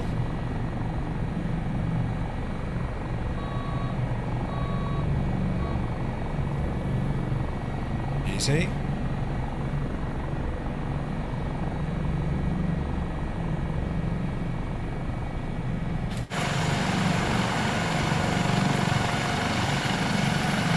Easy.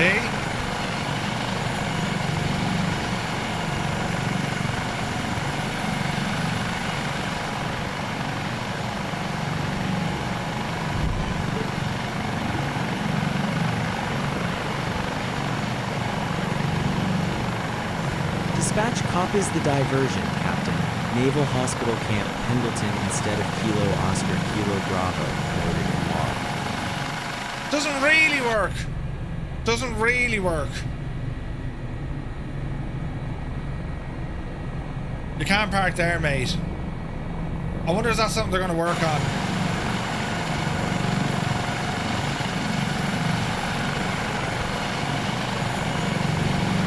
It doesn't really work. That's it. You know what I mean?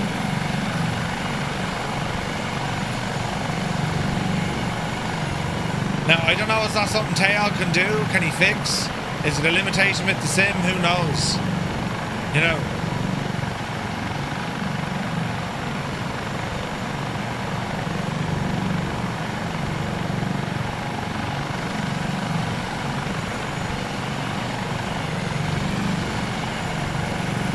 Yeah, she doesn't, it works on the 105, yeah. Now, I don't think we can disengage these, sure we can't. These are out until we land. Destination weather at Bob Maxwell Memorial Airfield. Instrument flight rules, wind west-southwest at 3 knots, overcast at 919 degrees. Alright, landing gear.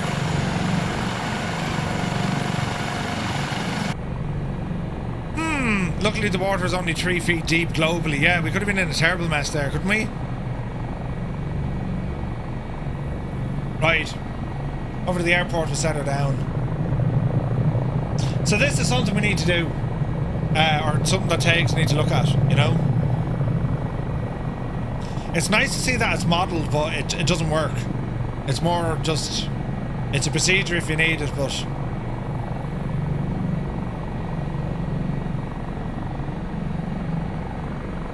It is what it is. The hover modes on this, I think, need a lot of work. There's an update coming. Tags fixed it. Or Tags have fixed it, but I think it's a little bit kind of mad in this, you know. Sim Captain Mikey, good to see you, bud. Welcome in. She's mad looking with the floats out.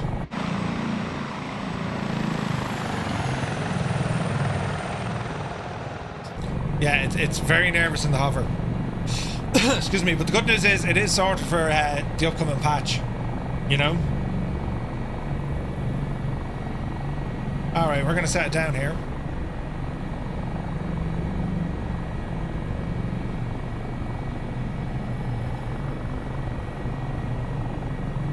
Easy now.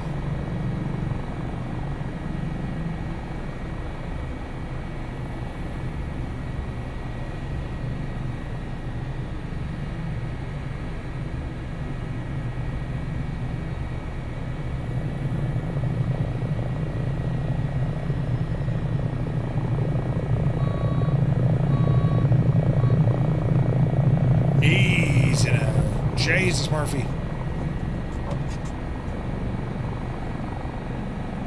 84 feet a minute. We kind of just touched down the old back landing gear.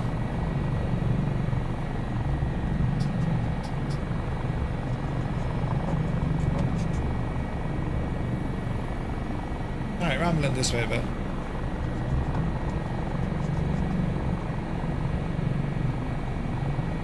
Alrighty.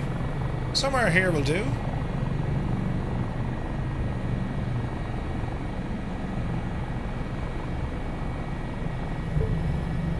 Landing recorded. Alright. Park brake. Set.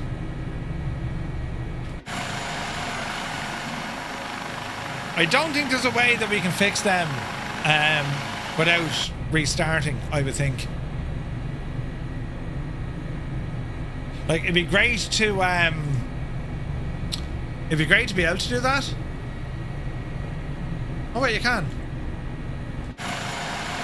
That's awesome. You can do that. That's brilliant. And me bucket.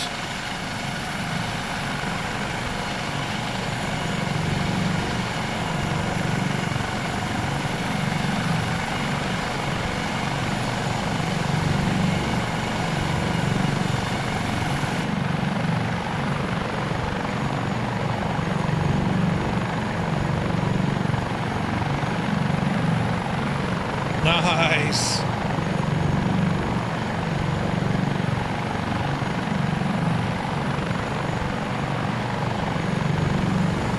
Arrival briefing, Bob Maxwell Memorial Airfield. Instrument flight rules, wind west-southwest at 3 knots, overcast at 919 degrees. Plan your approach accordingly. And then we just obviously cut the cable.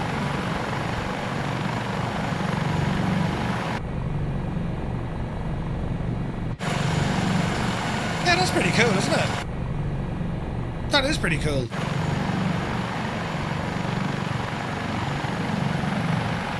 Easy now.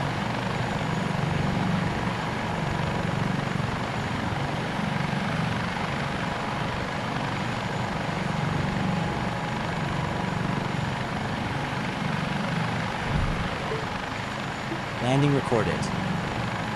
Parking brake is on, hang on.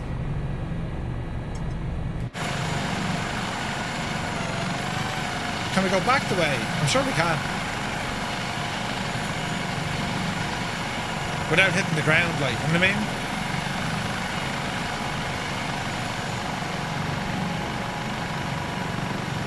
Yeah, we can. Isn't it absolutely savage, this thing, lads, isn't it? Helicopter pilots rejoice. I need to spend a lot more time in this thing to figure it out, but that was the idea of today. Do you know what I mean? Like, it's learning the differences between the Dauphin and the HH65. I much prefer the Dauphin because I'm biased on it, you know, the air core fluid. But the HH65, slightly different beast. Familiar but different, if that makes sense. You know what I mean? But it's absolutely gorgeous. Even the civilian variants are gorgeous. That's something else, isn't it? Like, they're just gorgeous to look at. On the Irish. Do you know? So, yeah, man, that was a lot of fun. We're going to be flying this tomorrow night. Again, part of our group flight. And as I say, chances are you'll catch me flying somewhere in the Dauphin. I absolutely adore this helicopter. It's quickly becoming me favourite aircraft in the sim. Absolutely. Hey, Freebo's coming out. Right, now we need to have a look at what we're doing tonight, lads. This is the next bit of the jigsaw. We'll fix this up at OnAir next time because I know we'll cancel the flight. Because I stopped the sim twice, and OnAir will allow you to continue if you did have a CTD or whatever. You just need to kind of slew yourself back into location, click on resume, and then it just picks off and off you go again, right? But yeah, as I said, the amount of changes coming through OnAir is absolutely incredible. It's incredible what they're doing, right? So let me see. We go back here to where's my dashboard? Go back to my dashboard, and it's just incredible. Like, this simple little UI change, I think, makes such a difference. And you can edit the layout here of what you want to see. Do you know what I mean? You can say, I want this, I want that, I want the other. It's entirely up to you. You know. Do I have the High Performance Group 160? Yeah, I do. I certainly do. But our mission now, lads, changes considerably because we're going to plan for an airliner flight this evening in the 737 MAX, right? And we're going to be flying this puppy out of I think it's Kastrup, isn't it? Out of Copenhagen. So we're going to load in. Good man, Dougal's on the ground. We'll park up here beside Dougal. We do have custom scenery.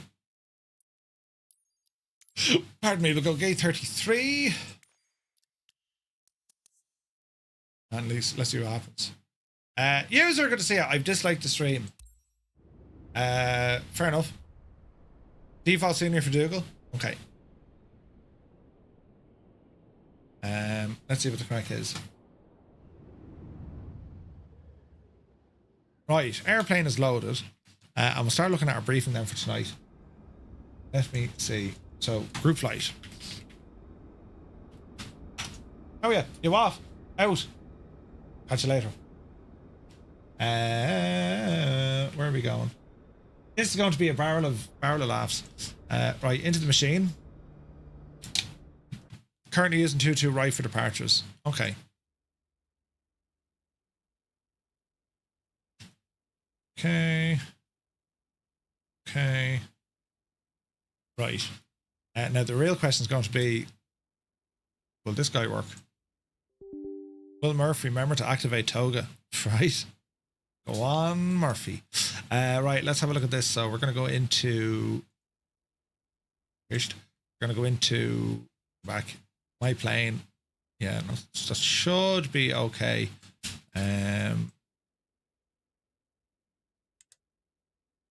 Built-in air stair. Yeah, I've remembered all that. Okay, super. Ground services. Let's go ahead and grab that GPU. We'll come up on top and go battery on.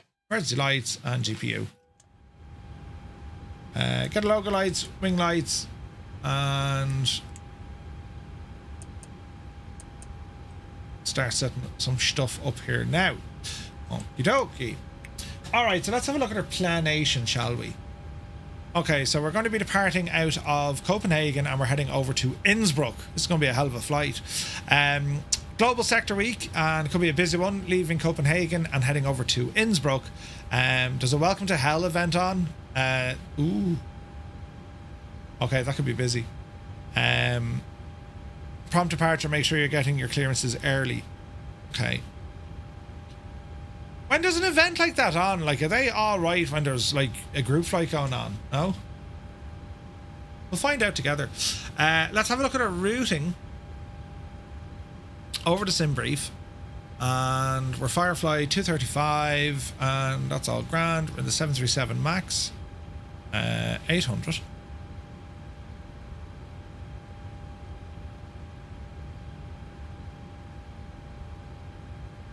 Two-hour block, 22 right is active. Let's go ahead and generate. You're hoping to fly the special localizer DME east towards runway 26, then break off for a visual circle to land. I wonder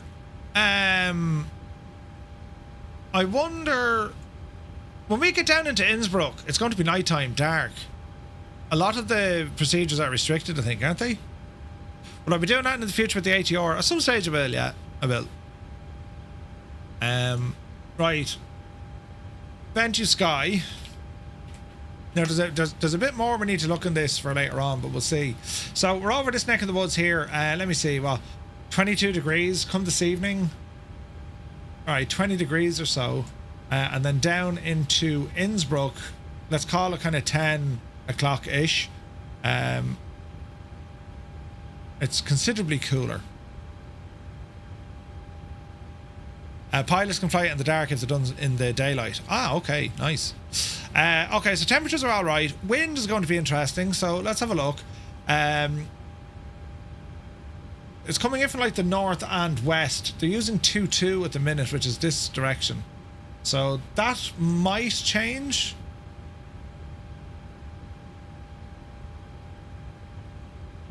Well, it probably won't actually. Oh, it might change, but it's only 4 or 5 knots or whatever, so that's not too bad. Back down into Innsbruck. If we were looking at Salzburg, where's Innsbruck? Innsbruck, very light winds, especially in and around the airport, so that's fine.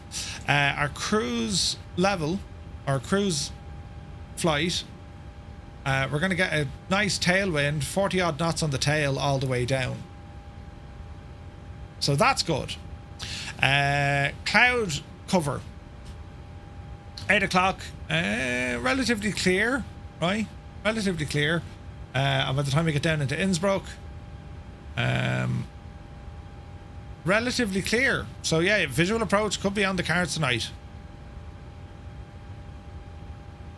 And any precip we need to worry about?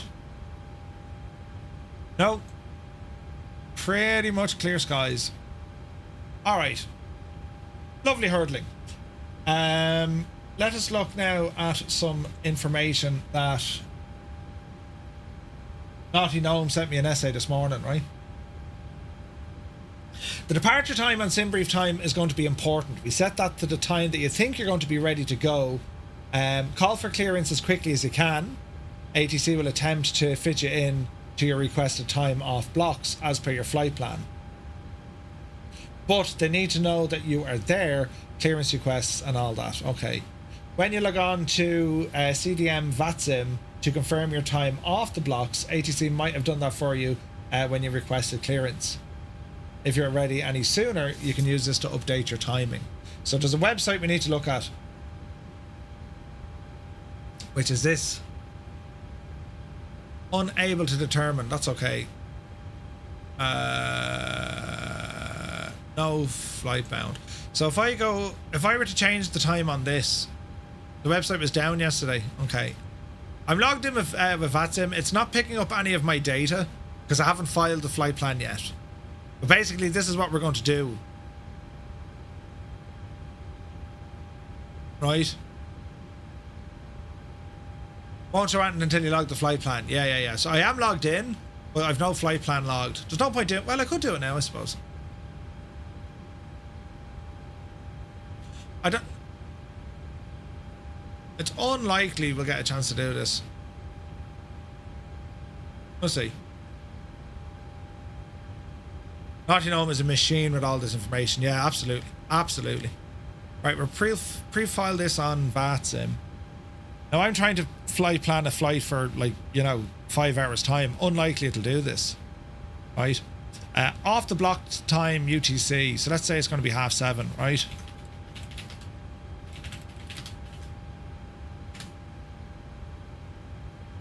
Right, that's filed.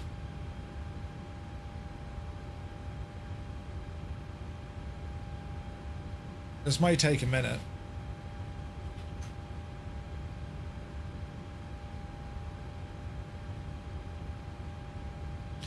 Doing now will show how it works, but the flight plan will vanish. Yeah. Takes a couple of minutes. All right, okay. We'll come back to that now in a moment. So the next part of all of this is going to be our procedural stuff, right? Procedural stuff. Now I saw Roy mention something there a minute ago about Navigraph. Looks like they have. What was 30 now? I'm after forgetting that, Roy. News on AIRAC from Navigraph. There's now a way to bring the X-Plane experience to life with real-world air traffic thanks to Navigraph's partnership with Flight Radar. They can use free live traffic plug-in for X-Plane 11 and 12 to display live aircraft. Oh, that's pretty cool. That's pretty cool. Thanks for sharing. Weirdest looking helicopter. You're late. We've done our chopper stuff. Navigraph wants an update. Right. Let's have a look.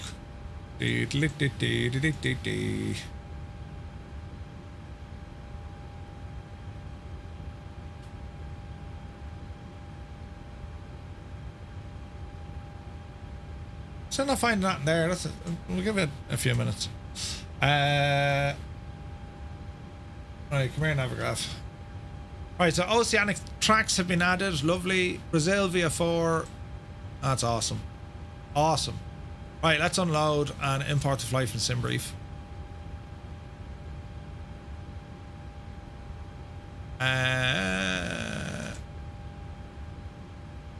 Right. Now this is... I won't say it gets tricky. We're expecting 2-2. Okay. If it changes, they'll go. They might use 30, but I doubt it. I don't think the wind is going to be strong enough. Do you know what I mean? Bedrock, good to see it. Right, so the airport. Let's have a quick look at where we are. Let's see. Hotspot are okay.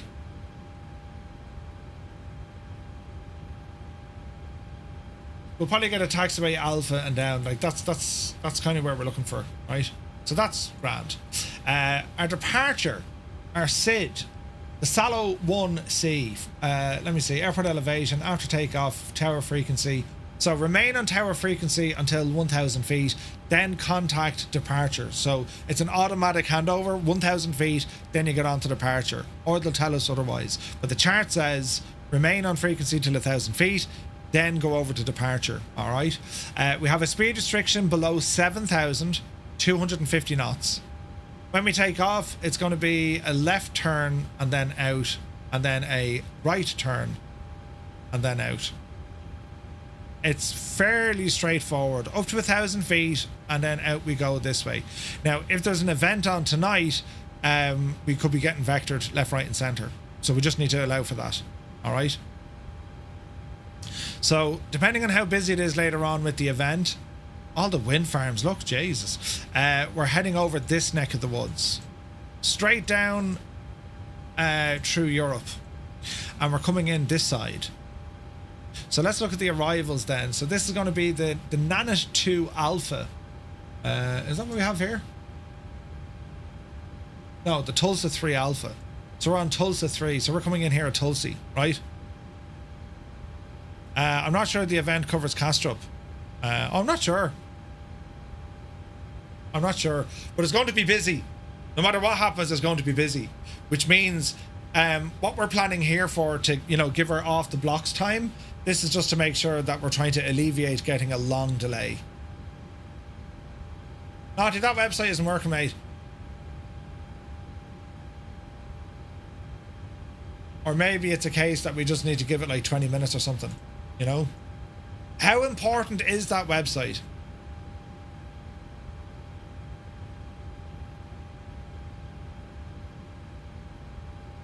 Epic Fool, good to see you.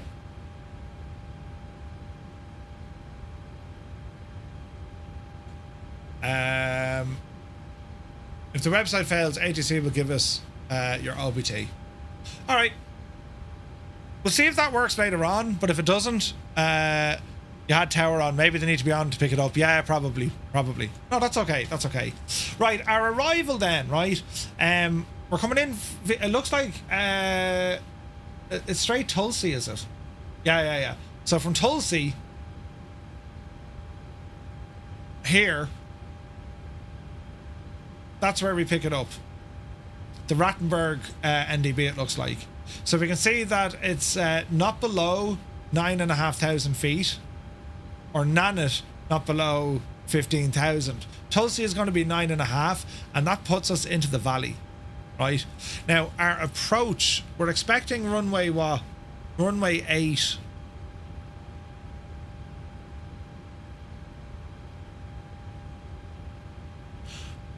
If it's runway 8, we're on the wrong side of the fence, are we not?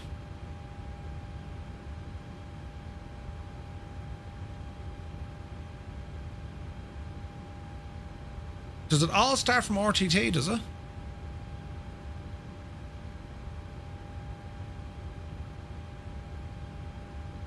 It's only 2 knots of wind, but like, if we're expecting 2.6, we want that.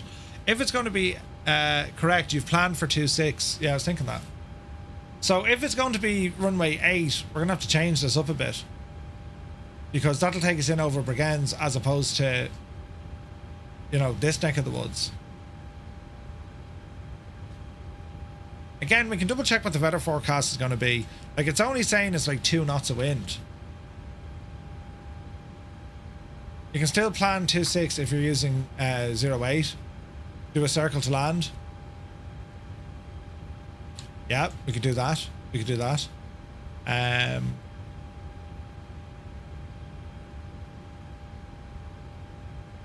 can do that too. Yeah, good call. Good shout. Now, if we're going to do 08, let me see. It'd be from Tulsa 3 Alpha. No, yeah. So it'd be an Ornav Zulu, I suppose. Wouldn't it? Which means we get down to RTT, we fly in the approach, and then there's going to be a circle to land.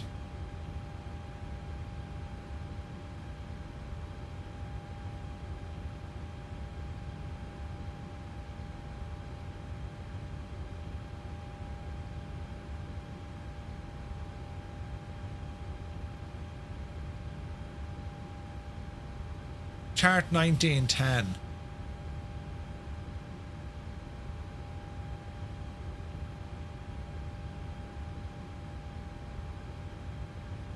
And yourself.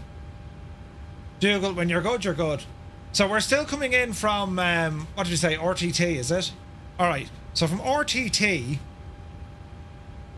we ramble in this way. And did we cut off here? Is that what it's saying? We're coming in this direction, and then it looks as if we cut off this way. And then we go around.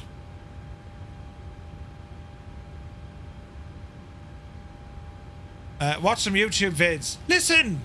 That's cheating! Right? That's cheating. Brett at OEV 4.2. Okay, so here's what you're saying. Right, yeah. So as we're coming in from RTT, once we get as far as D4.2 OEV, left turn. And that brings us down this way. Can we load this procedure into the aircraft, I wonder? Make circles on your nav display.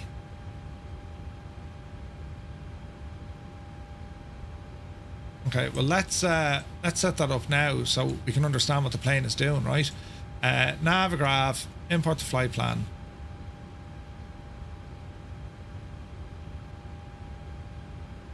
Okay. So we won't get alignment yet, but let's horse it in.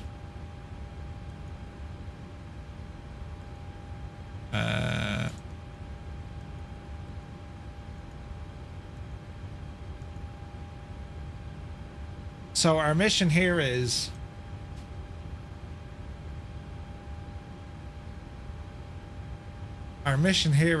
import everything, and let's see what we can do. Extend the center line for runway.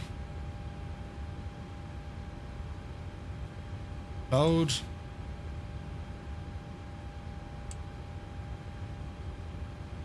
Okay. Right, let's activate this for the minute. And we're going to go into our departure and arrival. So departure is fairly straightforward. We were saying it is... Go over there for a minute. Departure... the Salo 1 Charlie 22 right.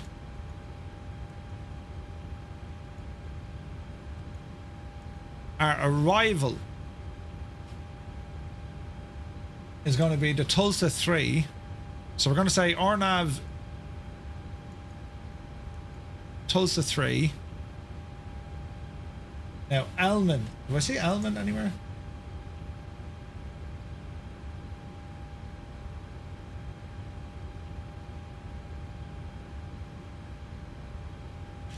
No. So let's have a look at the page here now, right? You can manually. The circle to land is hard. If it's runway 8, I'll be doing the Alma 1A arrival or an AV.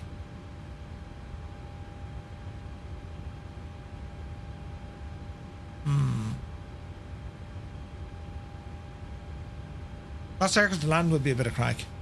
Let's have a look anyway, right?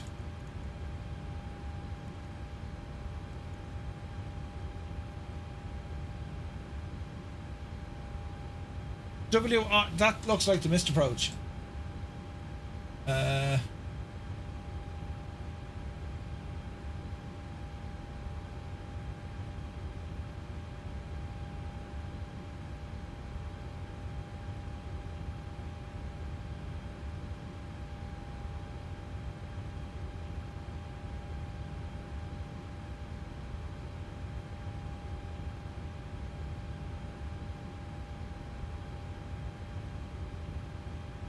So by right, we'd be putting in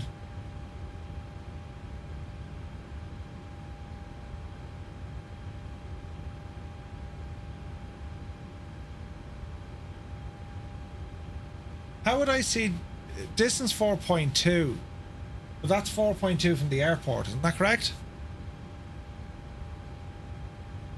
Northland Air, good to see you. Chart 1112.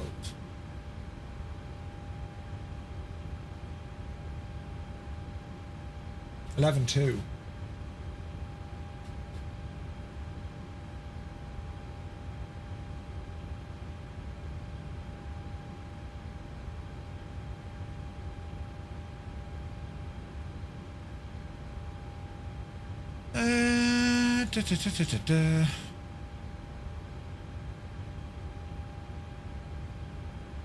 Like, we can set this up manually in our FMC as well. For instance,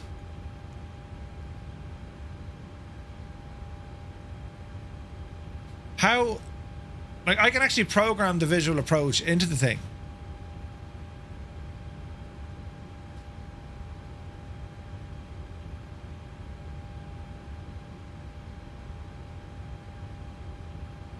So when we get to Rome, left turn on a heading of 230 degrees, right? How do we put this in?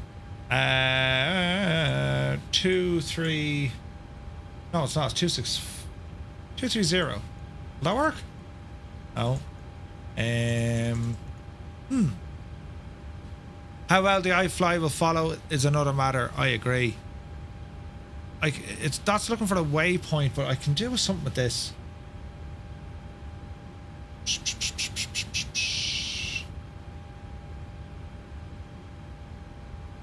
We'll put Rome in for the minute.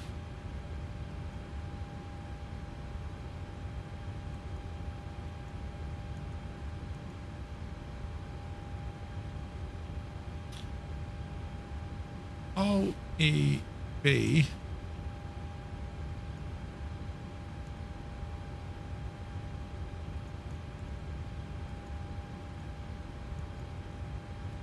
No. That's why you're flying in the 319.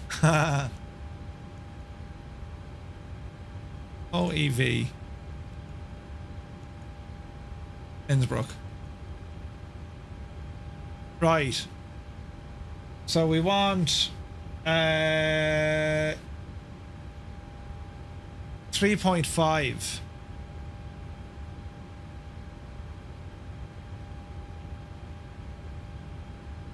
Zero 084. 084 3.5. Would that be right? Balls. Okay. Then we want. Then we just do the offset.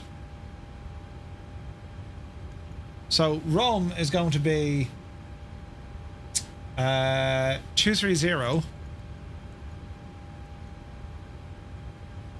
at 4.2, it looks like.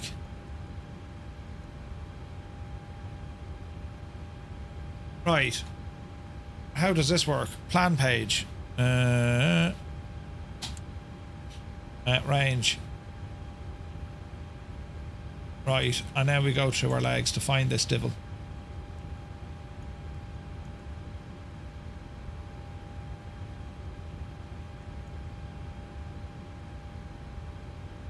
So there's the turn I put in at Rome. 230. Ah, balls. Then I need to go to the next one.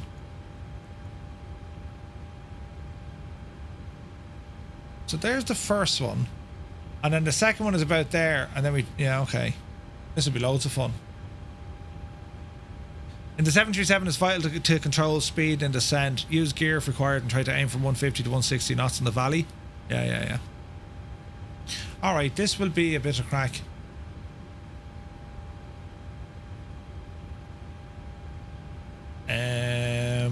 Is there a better way of doing this now? Let's have a look.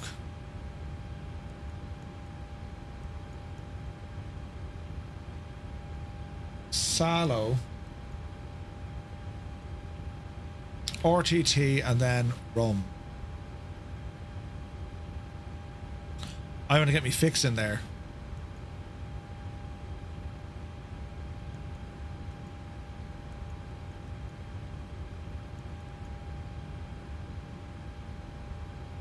Huh.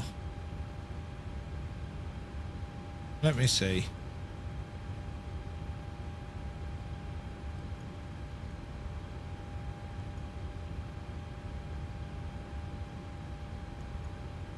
There's another way I can do this. It's a 3.77 degree glide. It's okay. I'm just thinking, what's the best way to do this?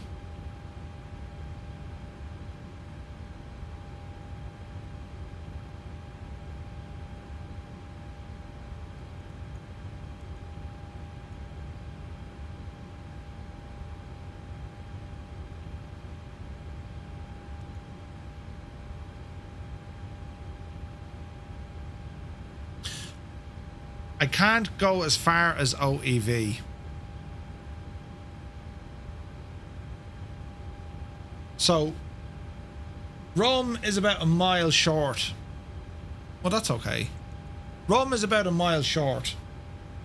And then if I'm looking for a waypoint down the road,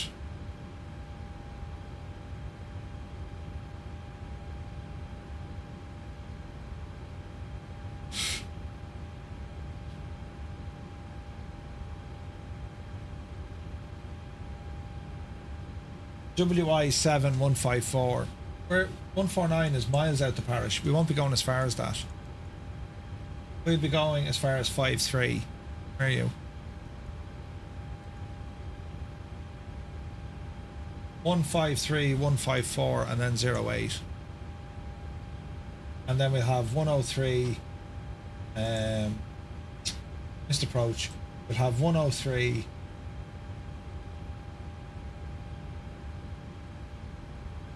102 and then hold at RTT.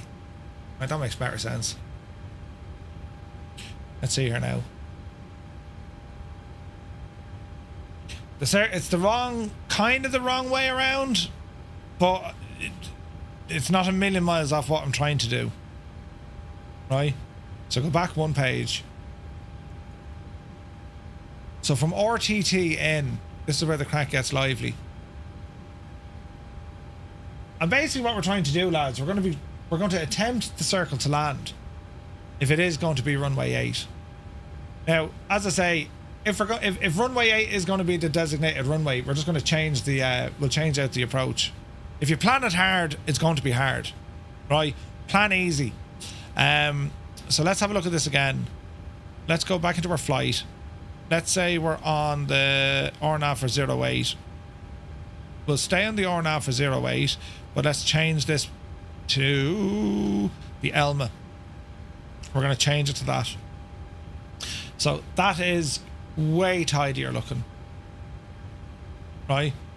08 arrival, and then an RNAV Zulu. Let's see what we can do here. Because our transition... oh, not 08, 26 we're thinking. If it's runway 26 we're grand. If it's runway 8, that's where we need to look at it. So it's going to be from here.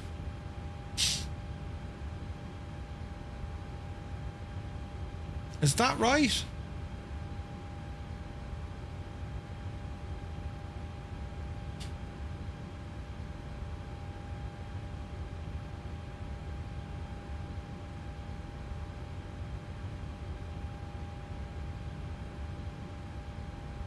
Is that right? We go to Alman, then we come down this way, delete the arrival.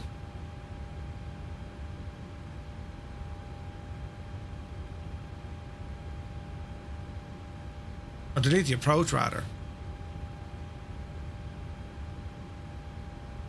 I'll just go Tulsi and direct Elnam.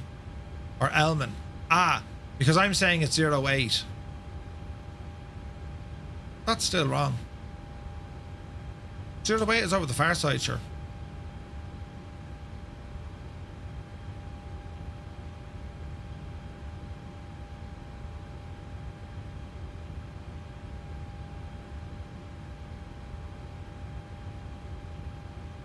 And then we hold at RTT. Okay, so if it's a 08, it'll be Tulsi, Elman, or Elmam, and then in. Right? Something like that, yeah? See Discord. I think I got it, Noddy. Is that right?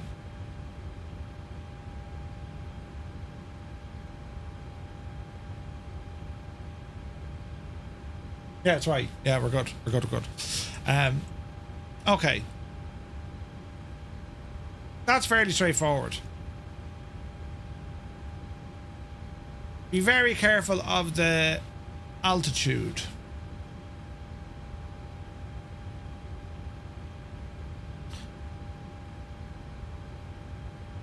Go back in here and tidy this up.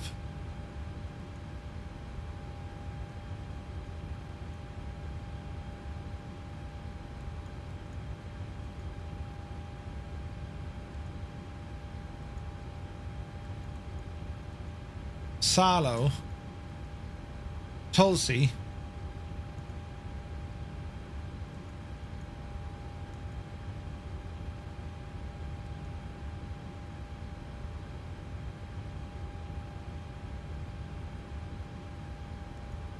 okay, I have a lot of stuff to delete here.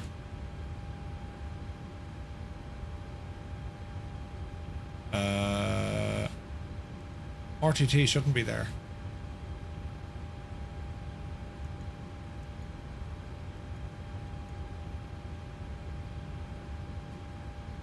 Dee. Okay, a cozy.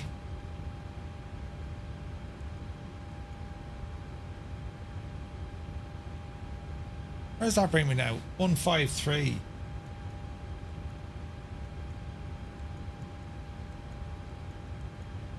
Yeah, that's just wrong. Right, we'll tidy that up later on. But I have an idea now. Probably get some popcorn for tonight. The point is, if you plan hard, it's going to be hard. Do you know what I mean?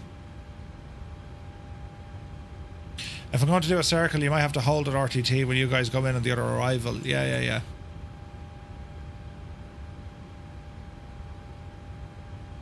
Like, how are we fixed for holes here?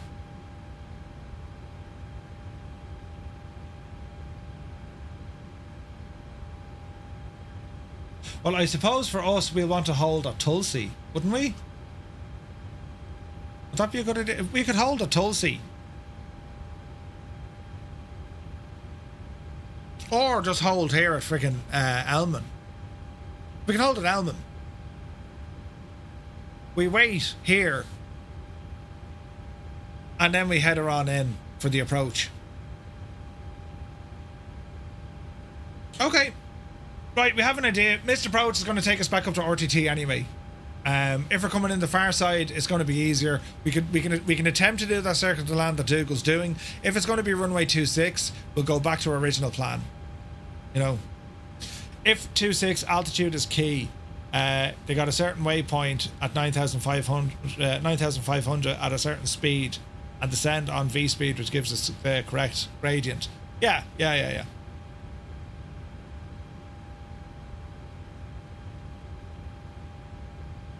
Yeah, I think, no, I'm relatively happy enough with that. Okay. Right. Scenery. It works. And test our V-pilot connection. Let us see.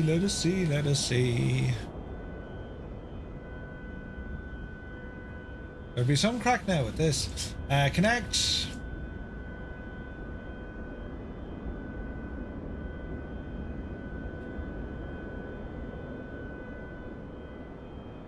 There's a Dougal in a 319. And yourself, Dougal.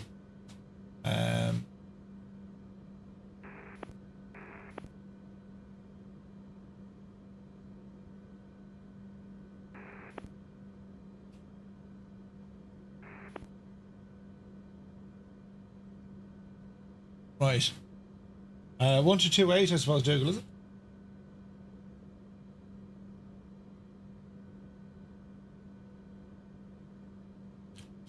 Castrop ground. Firefly 235 radio check. 3 by 5, how many? I got you 5 by 5. I'll speak up though, it might be better.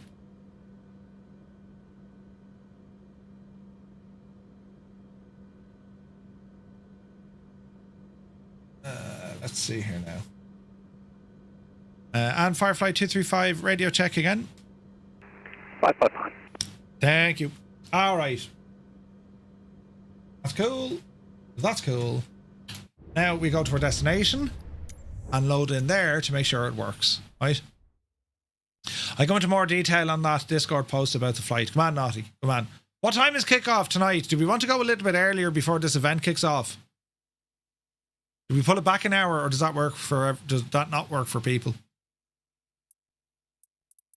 Do you know? Where am I looking for? There's Zurich, there's Munich, there's Innsbruck. But a wild sun jammer. This is Innsbruck. Just got back from another meeting. Are we flying PMTG or iFly? It's going to be iFly. Going to be the iFly. The event starts at 1700 Zulu, so can't pull it back. We're kicking off at 1900 Zulu. We push it out an hour.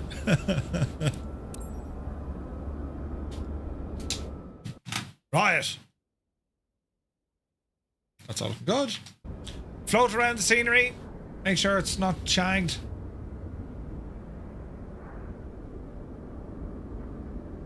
We're looking for weirdness and oddities.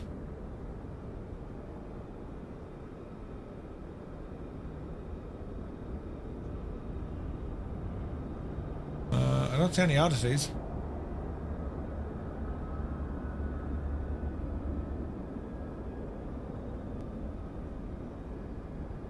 Oh, this looks good. I think. There's no buildings on top of buildings. We're looking good. I'm not sure how much it'll affect us. Depends on the numbers going into Innsbruck. Yeah. This is Innsbruck's Innsbruck.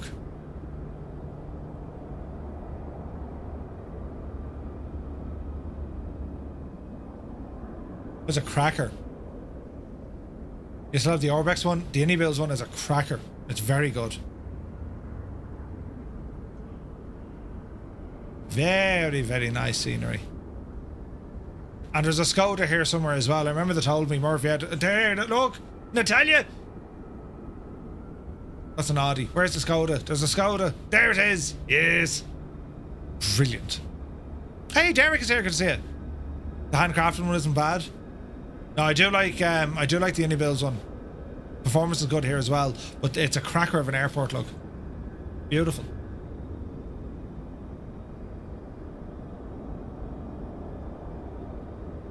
I mean, would you look at this state?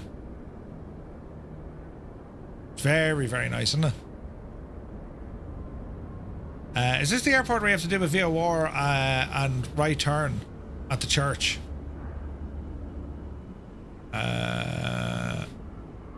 Yes, I think it is. We have a ski lift. Did the model that? Yeah, they did. The Orbex, I think, put in a whole load of custom scenery for here as well. France are playing tonight at the World Cup. Ooh. Like Innsbruck's included a lot of other stuff for us here. Where's that church? Isn't the church out here somewhere? Or is it the far side?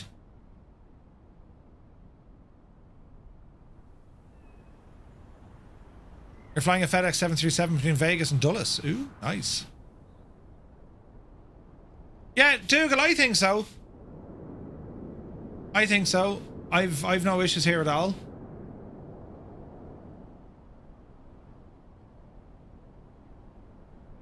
No, we're looking for the church.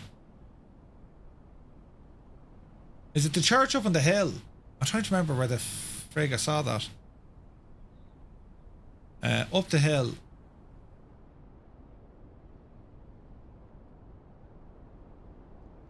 Let me see. You come in this neck of the woods. And if you get to the... It's not over here. You haven't a clue what you're doing. I. It's I. Is it the church on the left or the right? Left from the airport from 2-6. The church is small, but the turn is. On the left, looking from 2-6. Looking from 2-6. So it's on the left-hand side from 2-6. It's over here somewhere, so.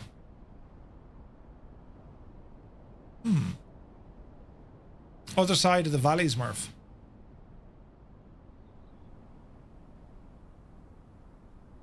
Okay. 'tis over here somewhere anyway. Between me moving and you telling me, oh, it's parallel with the end of the runway.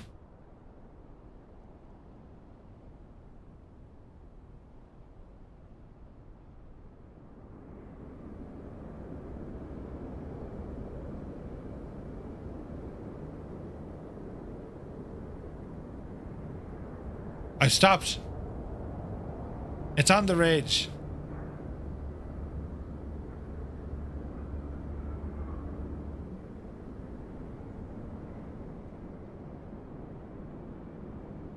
Up here, like. There's also a cliff with a bridge. That's where you start focusing. Cliff with a bridge. Yeah, it's up here. Okay. Wait, is that it? Yeah, that's it. That has to be it, isn't it? Yeah. Right, so hang on a second. So we come in. Hang on. When you're flying this, you're coming in. You're coming in this way then. No? And then you turn this way. Is that part of the circle to land? Is that what we're saying? Fly between the church ridge and hard right. And this is your circle to land. Ah, okay. So you want to be here. Pretty much here. There's the church. There's the ridge. And we keep an eye with the church as we turn. And we do this maneuver. Oh, keep the church on your right. I beg your pardon. Here. We come in this way. Yes. We go around the church. Yes. And then you circle in this way. Oh yeah, that's going to be fun, isn't it?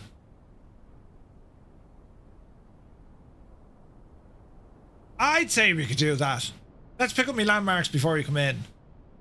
So, the ski slope is the #1 landmark. You're going to see that from a friggin' mile away. The ski jump, where there's fellas skiing and jumping. Well, he's not really jumping.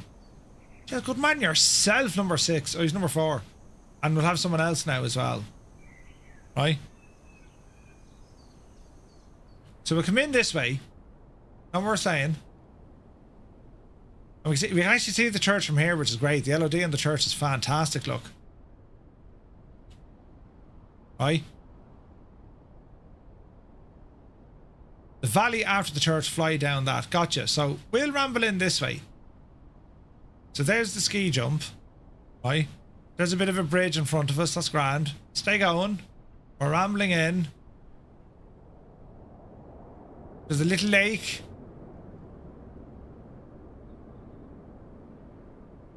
All is well. There's the church. We start swinging around to the right. Now, would you say, is it down into this one here, Dougal? You go down this way, yeah? Into that valley. So your valley here, that's what you're aiming for. You're going to turn down into that valley, isn't it? And then in. Would that be right? I mean, that looks right, doesn't it? If you turn too soon, you won't make the turn. Yeah. You want to be at 3,700 feet at the turn, or at the church. Okay. Jays, that's going to be mighty crack, that. So you use the valley as your perimeter. It's a blast. Yeah. Yeah, no, we might have to do something similar. That looks class. Now, Naughty, in your time of planning, it's going to be 10 o'clock tonight. How bright will it be? Oh, yeah. Oh, yeah, sure.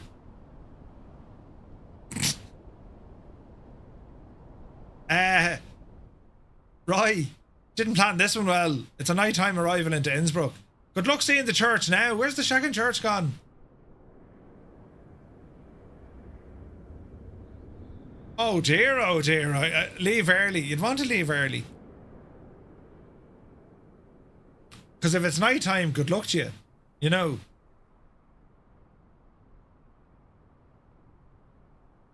Eek.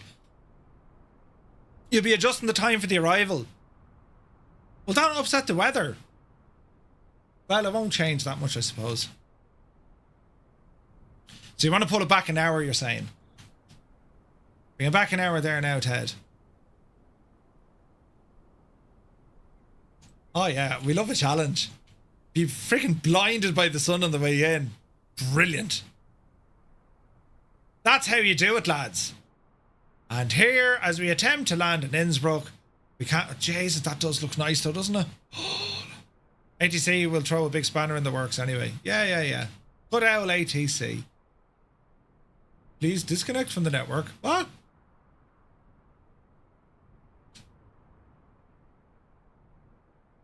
Yeah. We'll see how we go tonight. As I said, I'm planning to fly this on VATSIM. If it's a shit show, I'll use same tensions. But I want to try and fly this on VATSIM if I can. But if they tell me to wait for like 2 hours, no. Do you know? Although we'll see. Right. This is going to be dangerous. I'm looking forward to this. ATC provides an extra layer of challenge, but like I want to fly this approach. That circle to land looks absolutely deadly, doesn't it? It looks deadly. Right, lads, we're back in 5 hours. Right, maybe a little bit beforehand to get the aircraft ready and up and running and stuff. So, yeah, we'll see what the crack is. But thank you all so very much indeed for tuning in, catching and watching the things that I break. You're very kind. And, yeah, we shall see you all a little bit later on in just under 5 hours' time. And, yeah, fingers crossed we do this. And I'm looking forward to this flight. This looks excellent. Excellent. Right, I'm away now. Good luck to you.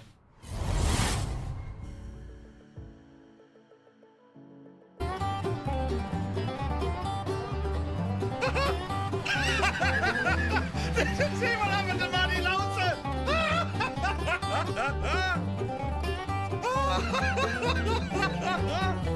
Oh, that was brilliant.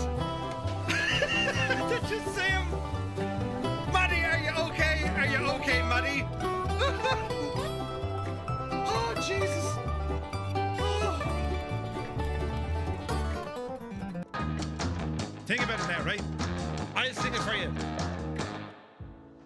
Everybody's looking at my tight pants. He's got his tight pants. He's got his tight pants on. I'm actually not wearing tight pants at all. No, they're loosey-gooseys. Do you know, they're the in-house joggings or yacht. Don't panic. Just hope for the best, Murphy. Oh, Jesus. Don't end in all fear and terrible. Oh.